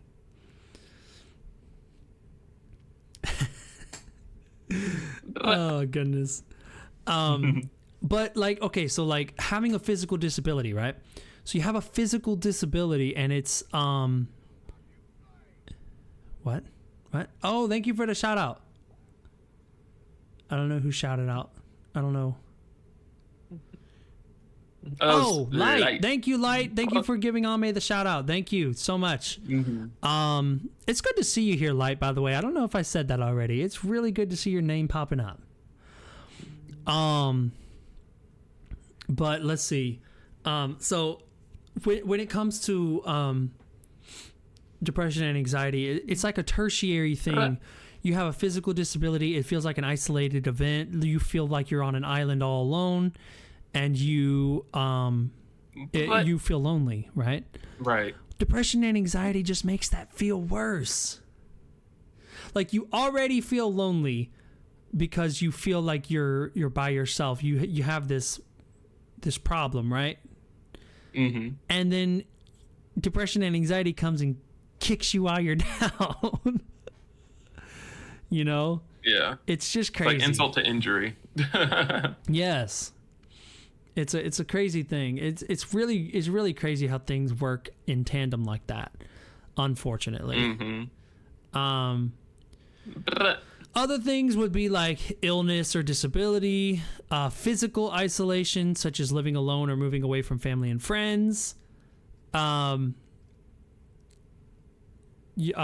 alone. Some people feel that they feel lonely when they work alone. Yeah, I know that quarantine was so hard for people because of that. Oh my God! Yeah. I have a friend who, her and her husband are some of the most extroverted and social people I've ever met. They were talking about how miserable and depressed they were during quarantine. Because of that, they weren't able to socialize like they normally do. The worst is not living alone, but feeling even worse than when you're actually alone. Right. So FS, I know you were here at the beginning when I defined the difference between being alone and loneliness, right? They're not the same thing. They're not mutually exclusive to one another. You can be alone and essentially revel in your solitude, right? In a sense of like, you don't feel lonely. And vice versa, you can feel lonely and be surrounded by people, right? It's not the same thing. It is not the same thing, and they are not mutually exclusive to one another. And I can agree with that, I know Sil has talked about before that me and her used to live in Alaska. And when we were there, we were completely cut off from the rest of the world. Like, not like the rest of the world, but the rest of our world, right? All of our people that we knew, They all lived down in the continental United States. Excuse me. And it was, it was real crazy, and it was something that we never really had encountered before. Is just being so far away from other people that we knew, and being like 3 hours behind everybody. It was something that we had to get used to. People would text us at like 3 o'clock in the morning, but it's 6 a.m. where they are, or vice versa. We would text somebody at 9 o'clock at night or something, and it's freaking midnight where they are. And it was just something we had to get used to. And there were times where we felt lonely. Absolutely. And we, at that point, was when Sil and I had to really lean on each other. And it's honestly how we built such a close connection. What up, Tony? It's good to see you. Tony. It's honestly how me and Sil built such a close connection, is because at one point we only had each other. Yeah, I mean, especially if that was the first time you guys had been like separated from everybody like that. Oh yeah, for sure. Like isolated. Mm-hmm. Yeah, that must have been like really hard. Like you needed to lean on each other. Yeah, for sure. And a lot of people would think that you guys must have been lonely the whole time, but we weren't. Eventually, we got used to, being in our own place, being with each other, doing our own thing. We had our different things that we like to do, and eventually we just got into I don't like to call it a rut, because it's not a rut or a routine. Like we, we had the places that we like to go. We had the stuff that we like to do. And we got to a point where we were okay being by ourselves. And then after that, we got pushed back down to the continental United States and being around everyone again. And it was a really weird thing for us to be back where we could be with people. Because number one, it was weird because we had changed so much, but everybody else seemed to be exactly the same. Yeah, that's one thing that's always intrigued me a lot, but also I found kind of creepy, like in some ways also, is like when I came back. So I didn't. Okay. So I moved away from where I lived for a few years, and when I came back, I was expecting things to be very different. I'd like the people to be different. Yeah. There are people who, like old childhood friends, who I have gotten back in contact with. This was like years ago, and places that I visited and was expecting to be different. I was like, I wonder how these places and people have changed. And I got there, and it was like nothing had changed at all. Nobody had changed. And it was a little bit eerie in a way. It was like, this doesn't feel right for some reason. But because like, I feel like, I feel like the reason why that was the case is people were they were so ingrained in their routines, in their schedules, it was like it was like a machine. That's how it felt. It felt very mechanical. Like everything happened on time, the exact same way, day after day, week after week, month after month, and it was creepy. That might be a little bit dramatic, but it didn't. It felt strange. I understand what you're saying. It's one of those, the more things change, the more they stay the same type thing. And things change with you, and you expect other things in life to change. But when you go back to it, it's literally the exact same. And that's a weird thing for you, because it's like, you guys can't progress at all. Y'all haven't done shit since I've been gone. And honestly, it like for me personally, and this might sound kind of conceited, maybe, I don't know, but like that's really sad to me. No, yeah, I agree. Like it is kind of creepy. I see where you're coming from, but for me, it's really just more sad.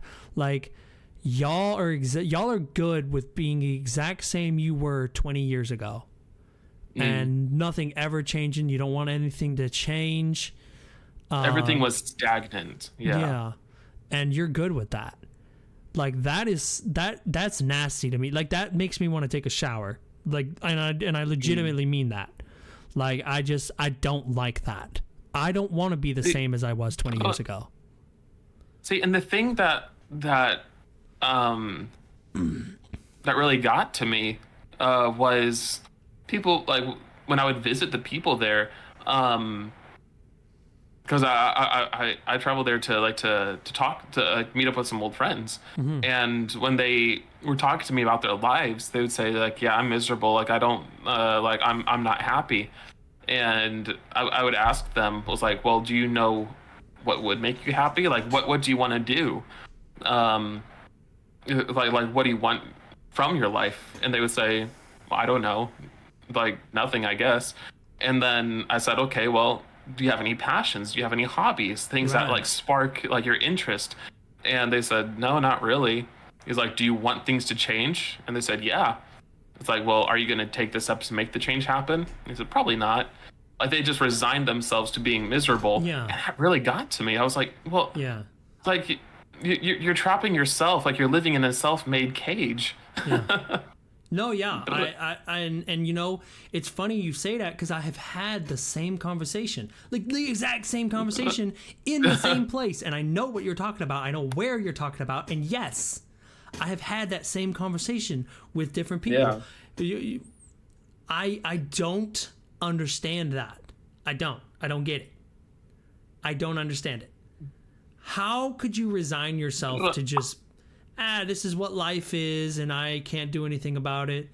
So I'm never going to I'm going to stay in the exact same town that I was born in and just fucking rot here. Yeah. You know what I mean? Yeah, because on one hand, I've felt like that before. Like I understand that feeling that they were describing, but when I got that feeling, I kind of looked at it as a hopeful thing, because when I sat back and looked at the way I was feeling and why, I was like, okay, I'm not happy with where my life is right now. I'm not happy with the people in my life. Things need to change. I saw that as very hopeful, because I was like, well, that means that I can do things. I can take steps to cause change, and things can be better. It's like, so that like that discontent with things was something to like it was room to grow. It's like it would be painful, like removing the bad things out of your life and out of your circle. Yeah. But once they're gone, that leaves so much space to put in amazing things in people. Yes. And after I did that, I was like, this is great. I'm so glad I did this. It was uncomfortable and it was hard at times, but it's so worth it. I'm so glad that I felt unhappy with my life like a few years ago, because if I never had felt unhappy, if I had just stayed content, then I would still be there. Yes. Hi, Rabbits. How you doing? It's so good to see you. We're here with Foggy. We're doing. Speaking of things that are good for your life and things that you would just feel so happy doing, this whole stream has been brought to you by Foggy's Horror Stories. If you're in the No, go on, go ahead. Keep going. You've committed. I need to hear this. It's being sponsored by Foggy's Horror Stories. If you're in the mood to listen to a story, okay, or to read a story, I guess I guess I could do something where I read my stories to you guys. That would be cool, like an audiobook version. Yeah, an audiobook. If you're in the mood to read some stories to help you fall asleep at night, look no further than Foggy's Horror Stories. Link for the Patreon is going to be on my Twitter, my Zitter, my X account. Go on and check that bad boy out. You'll have about 6 stories to read right now, and I am also working on a full-on horror or light novel that you, dear listener, could be a part of. Once again, link for the Patreons in my X, my Zitter, my Twitter. My Zitter. You guys can do that. That's not a good word. Yeah, look what Hangry said. I can't believe Foggy's podcast is sponsored by the renowned author, The Foog. Oh my god. Doing great. Good to see you. Oh, thank you, Rabbit. The renowned author, Foggy LeBeau, The Foog, is sponsor is paying us to talk about this. Yeah. Yeah. Yeah. That's funny. Okay. But yeah, I'm doing really good, Rabbits. Foggy and I were. This has just been like a psych talk, psych speak, I think is what you called it, isn't it? Yes, psych speak. But it's been fun. We've been talking about a whole bunch of different topics. But Foggy actually has a degree in psychology. Yes. And so it's, we got a pro here. When you say on my X, my brain imagines a girl walking around with a link tattooed on her forehead. Oh. That is what I was saying. Damn. That's what I was. There's that's a name what for I was that, talking but about. I forget it. Dang. But not bad enough to force you to change, and how sometimes things being worse actually better because they make you change. Yeah, like hitting rock bottom. Yeah. Mm-hmm. Yes. Yeah, I think that's pretty good. Do you want to move on to our last topic? Sure. Okay. We're going to talk about parasocial relationships. Oh, the bane, the bane, the Twitch disease, if you will. Ah, yes, parasocial relationships. Shall we get on with it? Let's do it. Hit me with it. Parasocial relationships are a type of psychological phenomenon that involves forming a one-sided emotional bond with a media figure or fictional character. These relationships are mediated by some form of media, such as television, movies, books, or social media, or Twitch streaming. Twitch streaming? No, it doesn't. I said that. Oh, I was gonna say like it specifies Twitch. Hold on, listen. Actually, there's another definition right here. Parasocial interactions tend to be limited to the in-the-moment observations, such as television shows, live streams, or other media events. Boom. Bah. Wow. I feel attacked again. Oh no, Cara. You feel attacked again. Don't feel attacked, Cara. Don't feel attacked. No. This is I want to talk about it because it's something that a lot of streamers have to deal with, and not just not VTubers, just streamers in general. You know what I mean? Mm-hmm. So fiend for grave. We're all fiends for grave. Grave's white hair. You wonder why he has white hair, right? It's because I keep shitting in his helmet.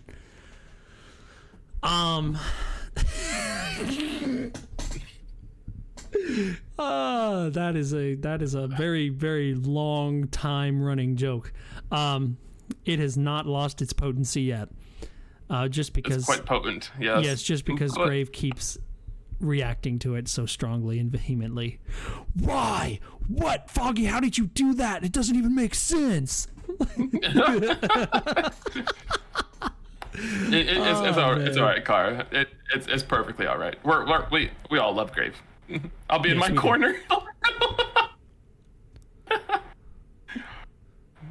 Okay, so now I will tell you this. Okay, every relationship, even symbiotic relationships, have a good draw and a bad draw. You know what I'm saying? Every single thing, they have their ups and downs. They have their positive and their negative things. So even parasocial relationships do have things that A beetroot. Yeah, a beetroot. Things that both parties get to take out of them. You know what I'm saying? Right. So, and you have to understand that it's not just a lot of the popular thing right now with parasocial relationships is to talk about Twitch streamers, but it's not just Twitch streamers. I mean, this has been a thing for hundreds of years, really. Yeah, you know? Absolutely. Ever since there have been celebrities, yeah. You know, I mean, like you can go back as far as like Elvis or Michael Jackson. What? You know, they would just come onto stage and people would go insane. Yeah. Insane. And they go feral, throwing their underwear, throwing everything up there. It's like, take my firstborn child. Oh, consume. Take my tampon. I'm a dude. What? Like, it's crazy. It's crazy. No.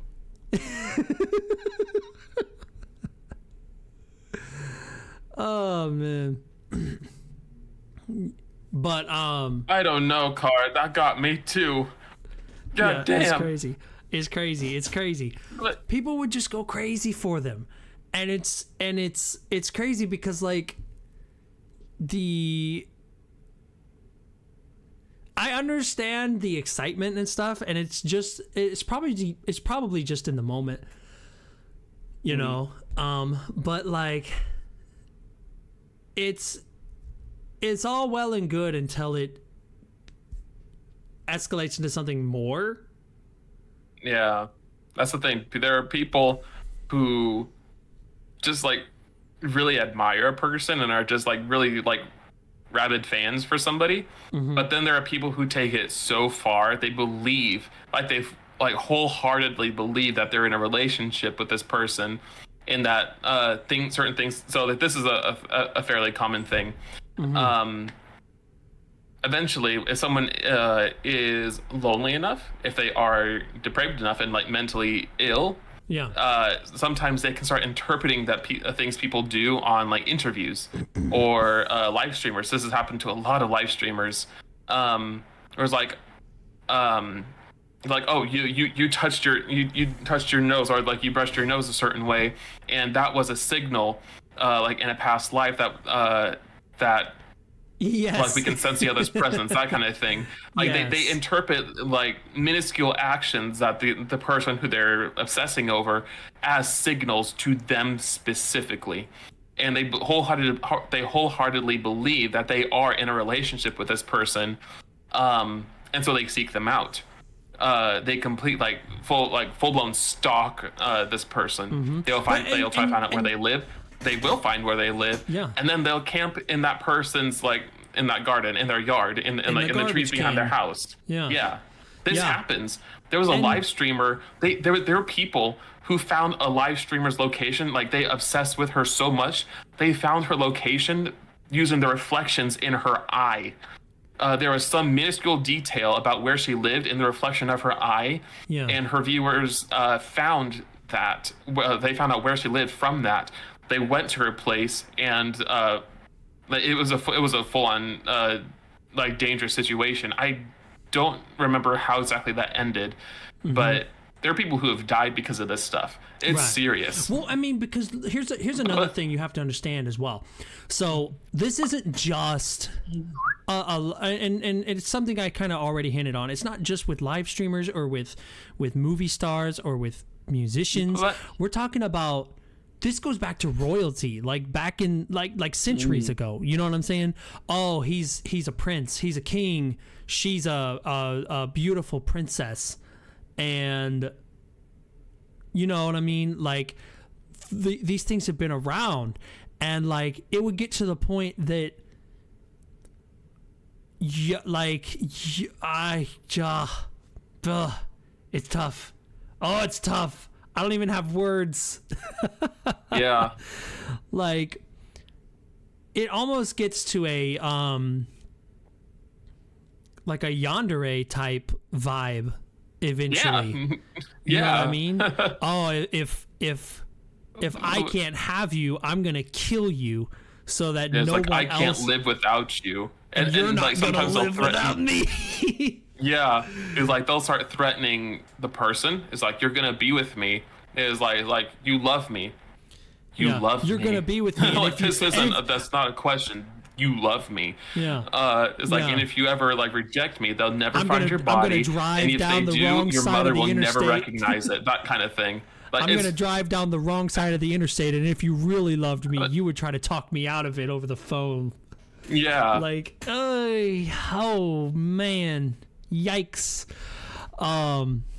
This is common on Twitch. Like with huge streamers, you don't even have to be a huge streamer. Like these people are just out there, and they're always people who seem normal, which is the scary part of it. It's like, you never know that, you never realize that somebody is this kind of person until it's too late. Yeah. But so actually I did a little bit of research into it, right? And so there's a study that suggests that parasocial relationships, or like parasocial relationships, that's the word, could be the result of affective bonding theory, right? So basically what the theory is, right, is that humans are hardwired to react to any form of human-like communication, even if it's fictional, right? And because the emotional reactions feel real, the brain determines that they are real. Even if they're in a response to a fictional or unattainable character. Like, really think about that. So basically, you have these emotional reactions to a character, right? But your brain, and it's not your fault, you know what I'm saying? It's not your fault. Your brain has determined that this unattainable, this fictional character is a real entity. Yeah. And you feel connected to that person, or to that character, if you will. The affective bonding theory also suggests that in addition to natural human responsiveness, parasocial relationships tend to fulfill some need, goal, or motive, right? So we start getting kind of back into that attachment theory, right? You didn't have a certain what's the word? You didn't have a certain normal relationship or need fulfilled that you needed from someone. And of course, attachment theory does mostly go with your parents or like the caregivers. But I think that this is really more talking about the attachment theory when it comes to intimate relationships or companionship. Okay. So like, you feel romantically attached to this person because it fills that need, that goal, or the motive or whatever it is for intimate companionship. So it's a really, really just like, and I get it, but as someone who is not like affected by it. Yeah. See, and the most terrifying thing about it is it's different. Like, people have crushes. That's fine. That's a completely different thing. Like, if you fall for someone, that's not your fault. Like, people fall for other people constantly. To be 100% clear as well, it's possible to have a crush on someone that you've met online. Like, that is absolutely. Like, meeting online Absolutely. is the thing that we do now. It, like, let's not act like boomers here and fucking try. Oh, you have a crush for this person who's online. He's fucking online. Like, shut the fuck up. That's how we meet nowadays. God, I'm so sick. I just want to make that distinction very clear, because like, we're in no way saying that any form of affection or crush or falling for someone online that's we're not saying that's parasocial. No. Because you know what? That is how millennials and below meet nowadays. Let's be real here, okay? Let's not sit here and act like social situations, meeting that person across the fucking dance floor or some fucking bullshit like that. That doesn't happen anymore. It doesn't have to. That's what I'm saying, bro. It doesn't have to happen that way because we have other mediums to make it easier.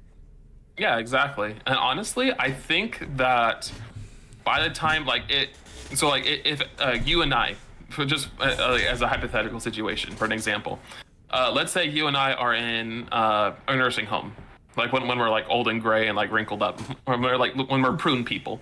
Let's say you and I are in. But continue. Let's say that you and I are in a nursing home, like in different countries even. If we're in nursing homes, with the way that technology is now, we can still hang out. We can still socialize with each other because of the internet. We can play games together when we're in nursing homes. I'm gonna beat we can still have like social some online shuffleboard.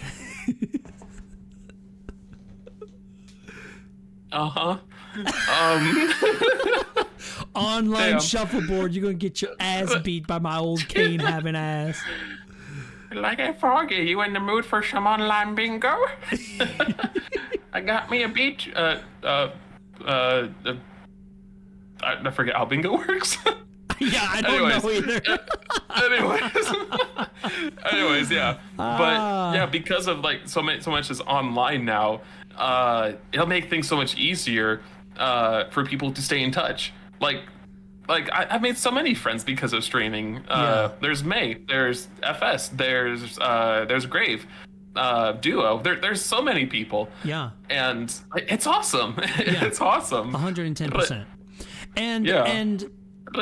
And I think the distinction here, and you can correct me if I'm wrong. But I think that the distinction, because parasocial relationships, even though they're not a new thing, I think it's a more prevalent thing now than it ever has been. And it's so easy. Yeah, because the easy access. Yes. Yeah. So what I'm saying is we're talking about the difference between having an online crush or whatever, and having a parasocial relationship. I think the difference between it is I'm just gonna call it, because I don't have a better word, the fantasy that you know who you're talking to.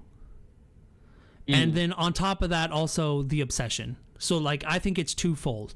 It's the obsession and like the fantasy that you know who you're talking to. Because at the end of the day, I am not a bird. I sit here right now. He's lying. With a big blop bird. A big blop bird sitting on here like a big jelly bean. With a fox wife. With a fox wife, yes. I'm heartbroken by this nude. I'm sorry, friend. He's lying. Sorry. He's lying. He actually is a bird. I've seen it. I'm sorry. I'm sorry. No. I don't shit in Graves' helmet every day, like I say I do. I know. Only on the weekends. Only on the weekends. Yeah. But do you see what I'm saying? Like you are in love and you are obsessed with a version of me that does not exist. Now, I have put this forward.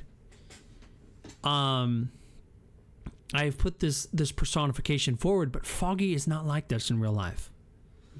Like he is, like this is probably the like our coffee talks, our coffee lounges are the closest thing you're getting to me to reality. You know what I mean? Sure. I'm not putting on a funny persona like I do with games or like when I'm singing or anything like that. I'm not putting on a persona. I'm just talking to you because that's what we do. We love to talk. Right. Yeah, we're great at rambling. Yeah. Oh, and also, I love it. Chinaman? Chinaman says you guys should have your own Spotify podcast. This is great. So actually, go ahead. Yeah, you say it. So actually, Chinaman, as of this one, because this is actually something that, you know, it's been a stream of really good conversation. I'm actually going to post this one on Spotify as an official. Why is my brain not working? Podcast. Yeah. Yeah. So like we try to do these, we call them coffee lounges. So we just like, we usually try to come up with a topic every Saturday morning, and Yes. we'll like just drink coffee and like explore a topic. And it's a lot of fun. I really love these kinds of streams because we get to just kind of like ramble and talk and hang out. Oh, and Cara, thank you also, for that. Chinaman, really, I try to be really rational and caring, and I try to be really good with people's feelings because, and I don't want to hurt people's feelings. You know what I mean? I just want to be objective, unbiased, and give real facts. Because that's as a therapist, which is what, by the way, what I want to do. I want to be an LPC. I want to be a licensed professional clinical counselor. I want to be truthful and completely unbiased and a good listening ear for everyone. I actually have already figured out kind of where my speciality lies as far as like treatment therapy, which is, just so you guys know, person-centered therapy, and then also cognitive behavioral therapy are my two bread and butters, if you will. So like, I do really, really care about this stuff, and I don't want to hurt people's feelings. I want to be objective, and I want people to have an open mind, and I want them to think about the things that we talk about. And absolutely. And to really, if it applies to you, then great. If it doesn't apply to you, also still good. Like, it's fun to listen to, I think. Absolutely. But if it applies to you, maybe it's something that you can objectively look at and say, hey, this is interesting. Maybe I want to explore that a little bit more with with or without the help of an actual psychologist. Yeah. You know what I mean? Yeah, because sometimes all you need is a different perspective. Yes. Because we're always in our own heads. If you it's hard to come up with solutions to issues that we face in our day-to-day life, like ourselves. Because we're always in our own heads. We've exhausted our own ideas. So sometimes you just need somebody else to give their own perspective, to give their own thoughts. You need circulation. And that's what conversations do. Like conversations with other people create circulation. And so they might not be the answer to your problems, but it can give you ideas. It can give you different perspectives on things that could lead to a solution or to some helpful ideas. Yeah. But 110%.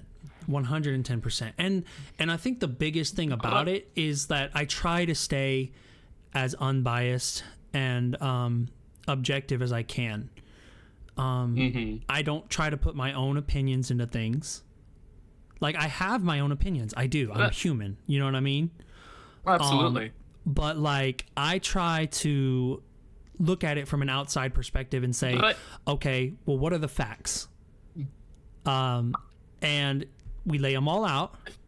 Okay. What are the cognitive distortions? Is it all or nothing thinking? Are you having a problem with your worldview? What's the problem?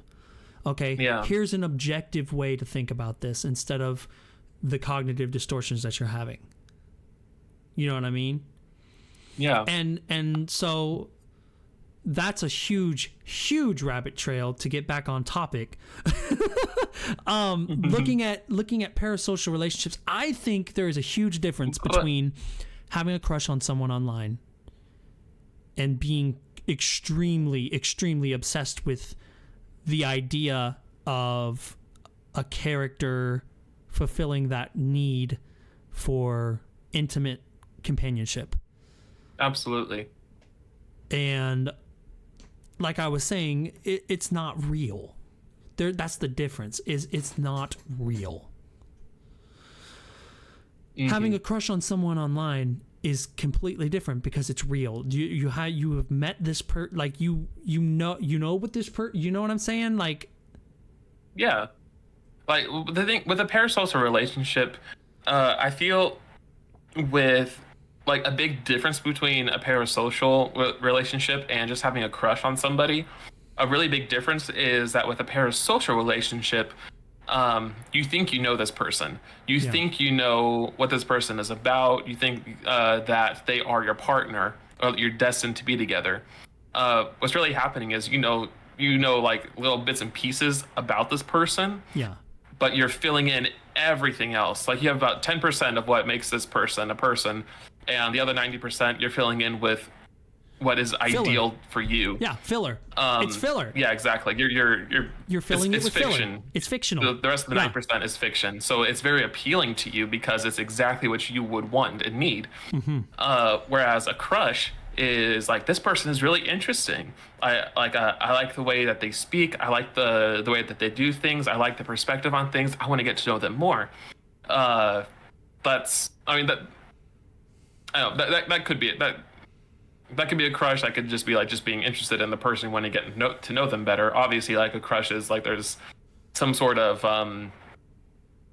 like appeal, like wink wink appeal. A little bit, no, but you know what I mean. It's a little bit more than it's a little bit more intimate than a it's curiosity. Yeah, it's curiosity and a want to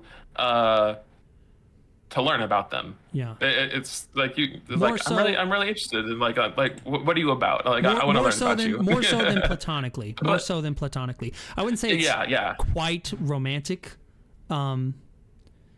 because you don't know if you have those feelings yet. It's just kind of like I'm interested in pursuing and seeing what could come of it. Essentially, really interesting. I love it. Mm-hmm. Yeah, you don't feel attacked more. I'm glad.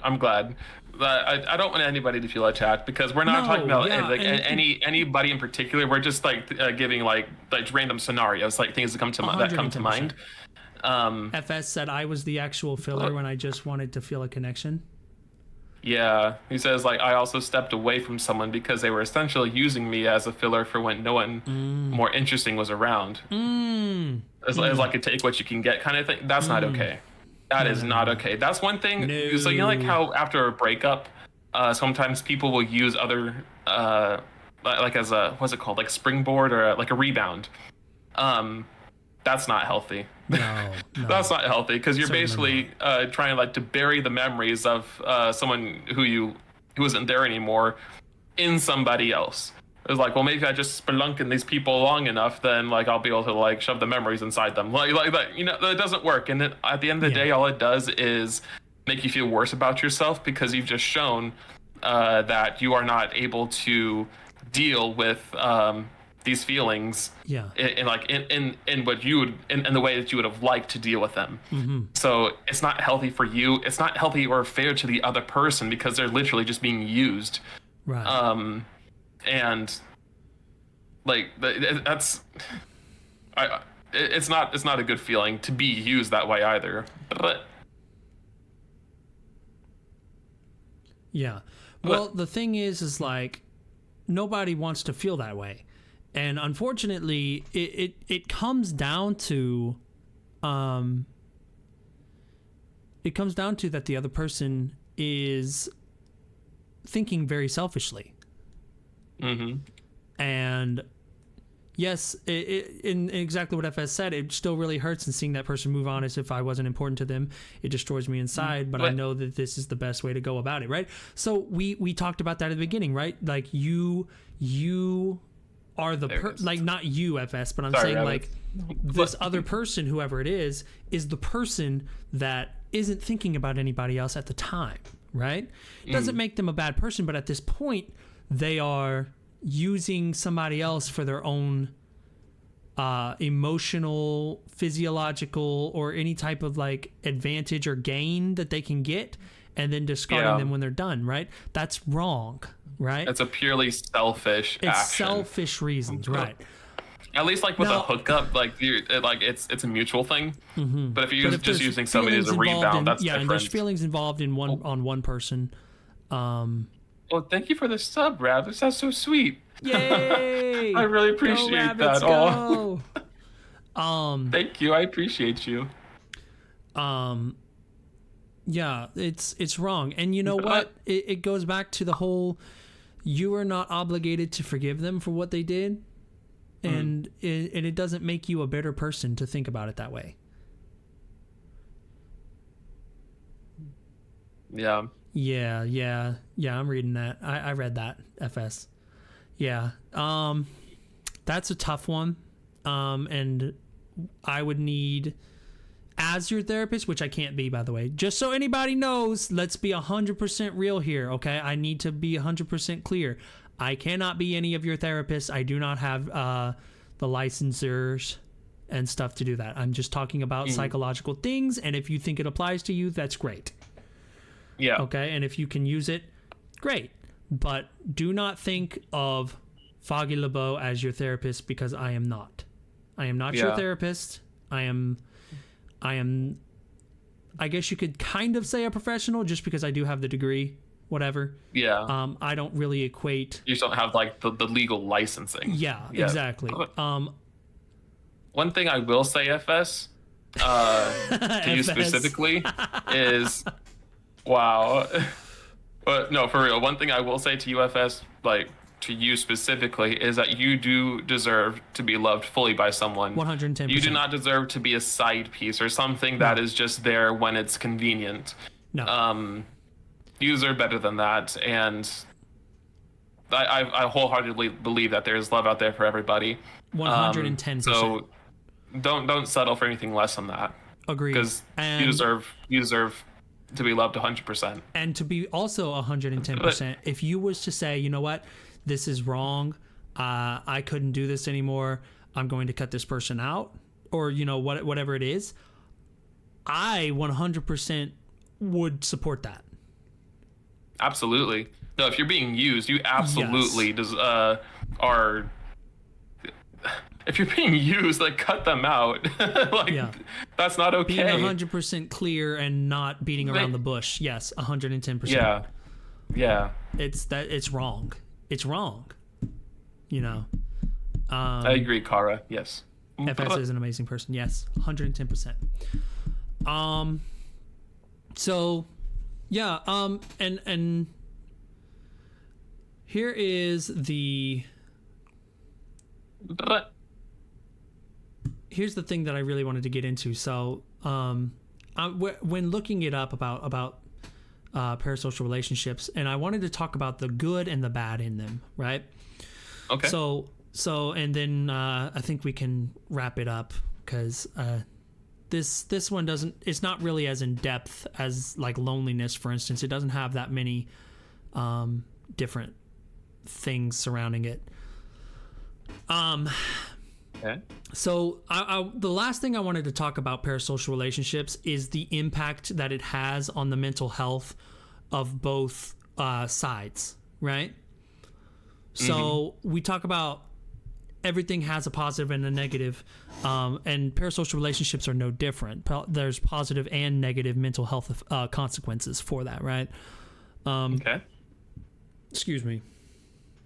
So I'm interested to hear this. I'm interested to hear like the positives because we've talked about the negatives. Yeah. So I'm really interested to hear the positives. So okay, so here's the first thing. I'm actually going to go with the negatives first, right?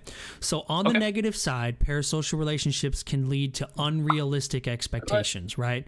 It might be because people often put these celebrities or streamers or whatever you want to say, they put them on a pedestal and they expect them to be perfect. It's like we were talking about with the filler, right?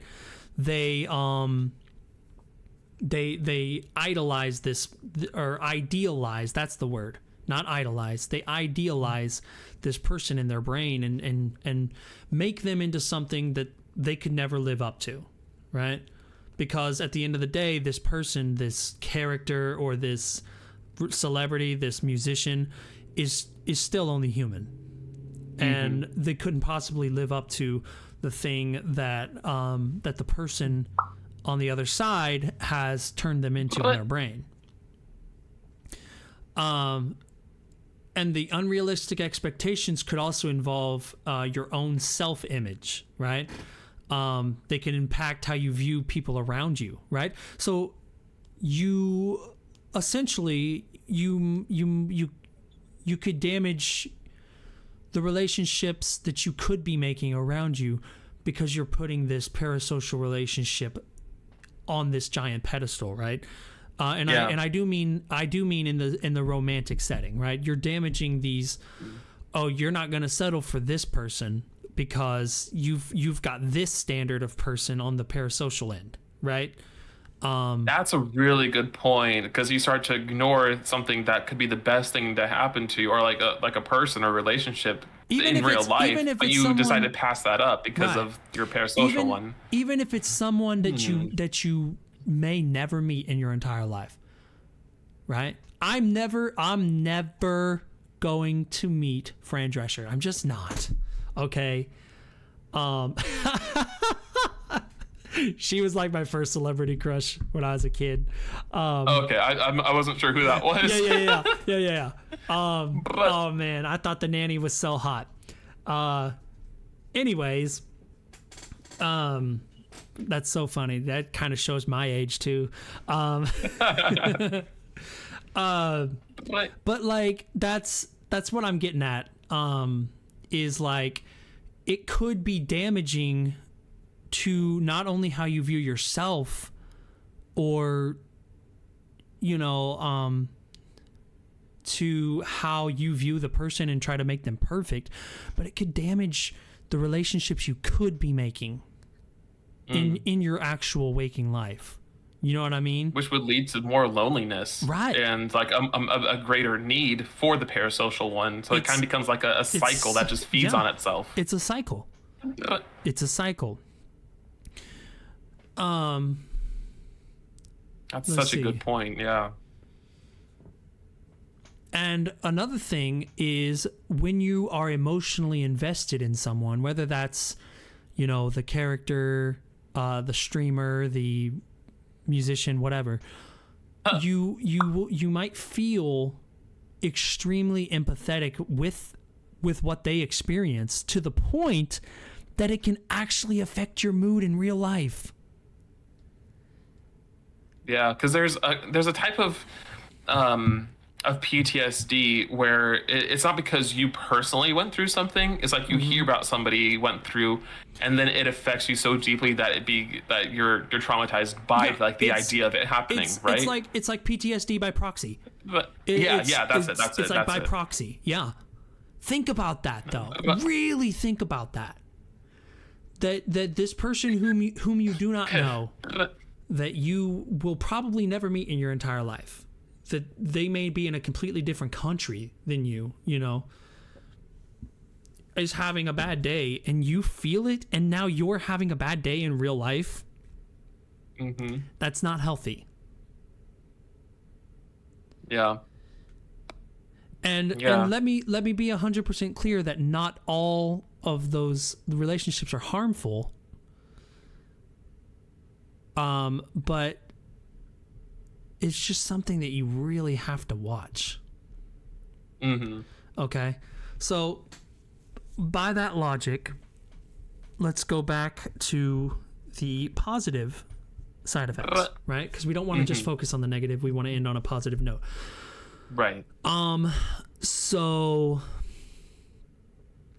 there's actually some studies out there that parasocial relationships can increase feelings of social support by providing an opportunity to connect with other people in a meaningful way, right? So we talked about some of the needs, right? Maslow's hierarchy of needs, social support being one of them, right? And it's so basically it fulfills that most basest of needs, I guess you could say it like that, right? It boosts your self-esteem, because you're able to admire and compare yourself to a celebrity, or to, you know, whatever it is, athlete, musician, whatever it is, right?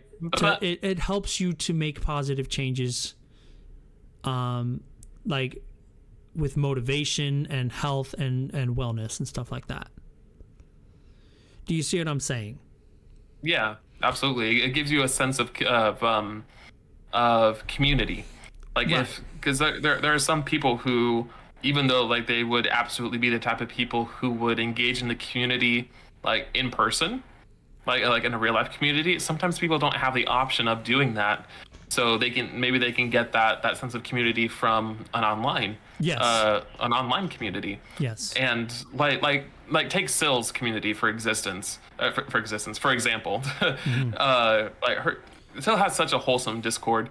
The people there, they talk with each other, they tell jokes with each other, they share artwork.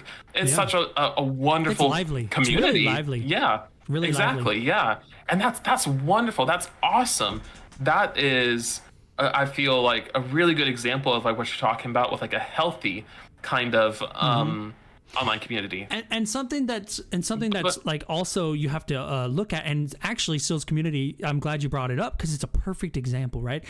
Another positive impact is that it's actually been shown that parasocial relationships can help with prejudice reduction, right? So you're meeting all these different people from different walks of life. You're meeting like people of different skin color than you, people from like New York and Paris and Great Britain, and you're meeting people from the Middle East, and you're meeting people from India, and you're meeting people from all these different places, right? Yeah.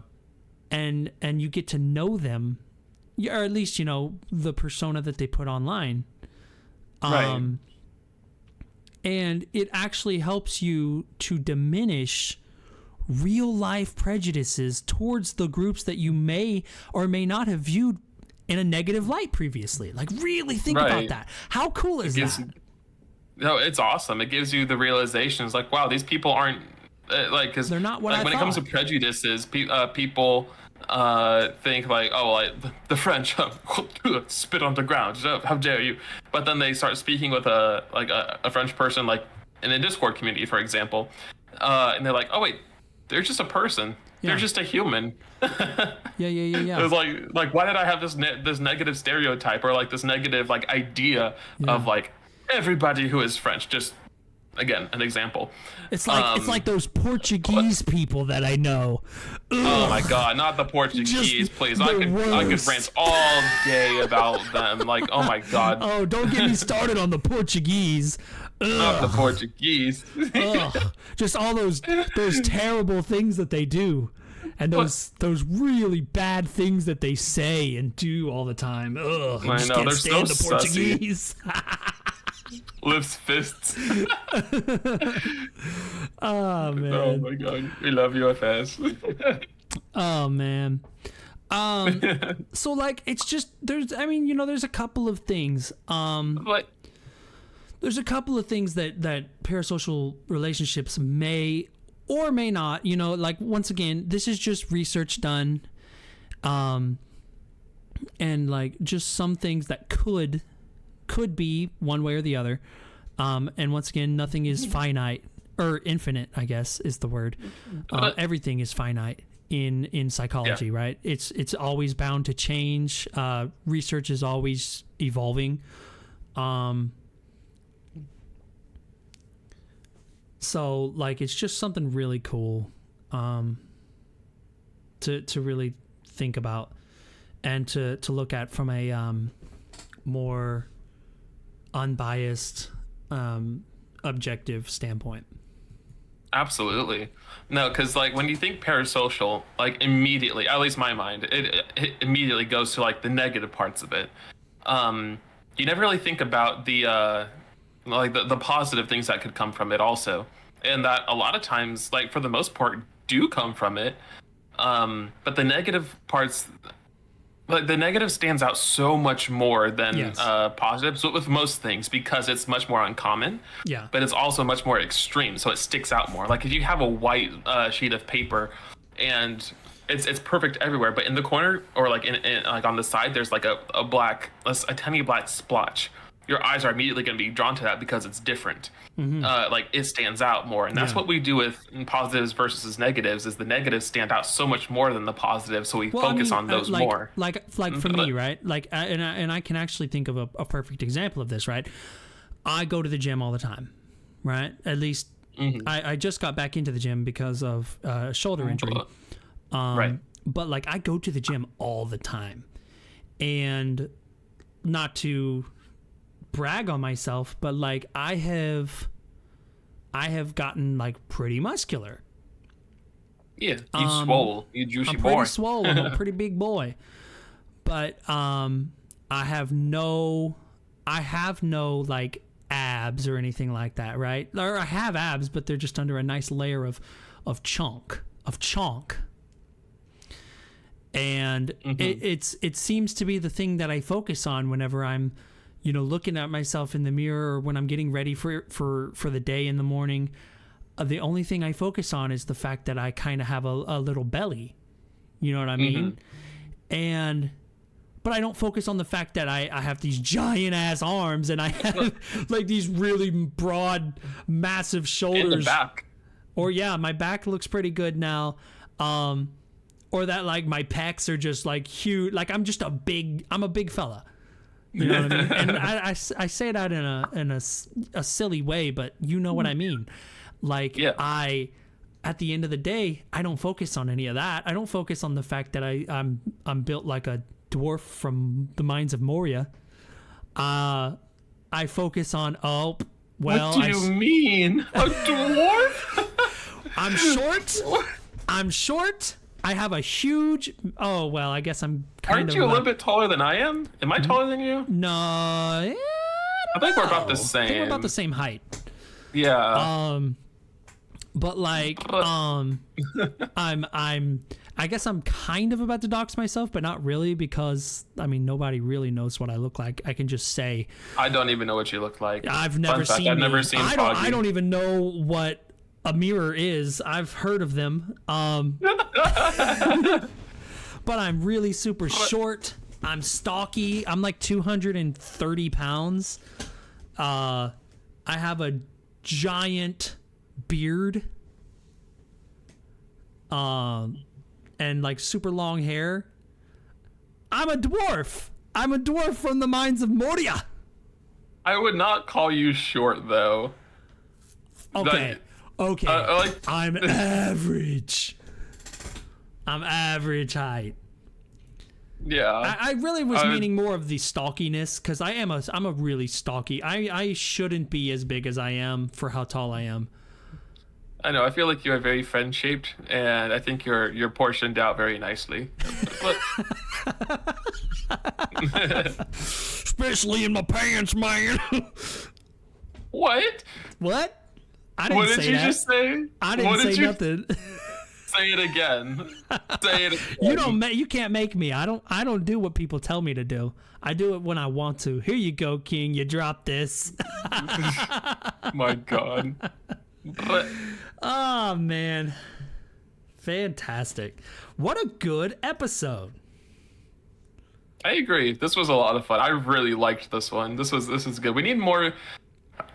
Okay, so for coffee lounges, if you guys have like a topic you want Foggy and I to explore, or a few topics even, then I have a stream suggestion channel in the Discord, and I do look at that. So if any of you guys have any ideas, feel free to put them there. I don't have a Discord, so if you guys try to reach out to me in some medium for a thing, you can always DM me. Or just put it in Morgan's Discord. Because obviously he will tell me. We talk almost every day, if not every couple of days we talk. So yeah, for sure. you guys can definitely suggest things, and we'll check it out. Mm-hmm. Absolutely. And we love talking about deep stuff. Mm-hmm. If you guys have something you'd like us to talk about, and I mean anything, definitely put it in there. Put it in the suggestions box or whatever you want to call it. Because we can't talk about it if we don't know that you guys want to hear about it. Mm-hmm. And this is, to be 100% real with y'all, this is what the Coffee Lounge is supposed to be about. Yeah, this is what it's supposed to be. It's not like when we initially started talking about the idea for the coffee lounges, it was this. Yeah, talking about stuff because we enjoy talking to each other and talking to the community and seeing, if there's anything that we can kind of, what's the word? I don't even know. Morgan, help! I'm having trouble Englishing. If there's anything that we can kind of just sit back and objectively chat about, like chew on, like actively think about, just topics for us to explore with you guys, because I feel like that's one of the most fun things about exploring ideas or topics is coming at it from a fresh perspective and thinking about it from an unbiased point of view, or at least as unbiased as we can. 110%. There's always probably a little bit of bias, and it's just about making yourself as objective and objective minded as possible, to just look at the just look at the facts outside of any type of bias that you may or may not have, and just try to see kind of what the facts are, and seeing if it A, applies to you, or B, applies to somebody you may know, and that you can take that information and use it to help make yourself a better person. Exactly.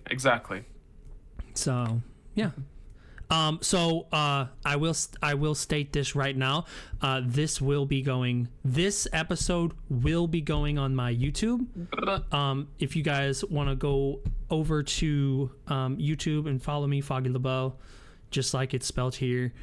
I'm actually going to make a playlist for the coffee lounges, and also I have not done this yet because I guess I have ADHD paralysis, but I really want to look into putting it on Spotify to see kind of, because I know it's free to put it on Spotify, which is really cool, because most podcast sites that you have to pay in order to put it on. So I'm really excited to see kind of where things go from that. But I would love to start doing podcasts every single week with Morgan. And if we could turn this into a podcast, like a full-on podcast, that would be just stupendous. I couldn't ask for anything more fun. And honestly, if we lived in the same area and do these kind of things in person, oh my god, that'd be so much fun. Yes. Oh, how fun would that be? Yeah, with a mic in the center of a table, and the both of us on either side, and just sipping coffee while we chat. Going crazy. Oh yeah. Yeah. Oh man. Here, use your corner on Sill's Discord. Yeah, but not everybody is a part of that. On Sill's Discord. So I think it would just be better to just use Morgan's chat or thing. I don't. Why is words hard for me today? I don't know. Yes. So there's a few ways that you can put it in a suggestion. Just whichever one is works best for you guys. Yeah, for sure. You can always DM me and I'll answer. It's not an issue. Yeah. But yeah, I think that's gonna wrap up our coffee lounge today. Yes. If you want to tune in next week, we'll have a new topic, and we'll talk about it. Absolutely. You better do your research there, sir. Don't worry. Definitely give some suggestions, because we don't always have the suggestions. Sometimes we are small brain, and sometimes we're small brain, and we need the help. We need somebody else's the medium, essentially. Yeah, and like FS said earlier, he's got 2 brains, so maybe one of if you guys have like an extra brain cell or 2 to spare, throw them our way. Yeah. Awesome possum. Well, okay, I think that's going to do it for this episode. This episode was sponsored by Foggy's Horror Stories. You can find a link from my Patreon on Twitter, Zitter, X, and it's linked right there on my profile. And you guys can go check out those stories for yourself. My God. Yes. Hey, it's gotta sound like a podcast. It's gotta have sponsors. Okay. Just wait for the day when like if we ever actually do get sponsors, and then there you go. But in the meantime, thank you guys for being here. We really appreciate you guys, and hopefully like something we talked about was interesting for you guys, but if not, better come back next week to see if there's something there. Yeah. But thank you guys for being here. We do appreciate you. Yes, we'll see you guys next time, and I hope you guys have a great day, and we will see you guys in the next one. Yes. Bye. Bye-bye.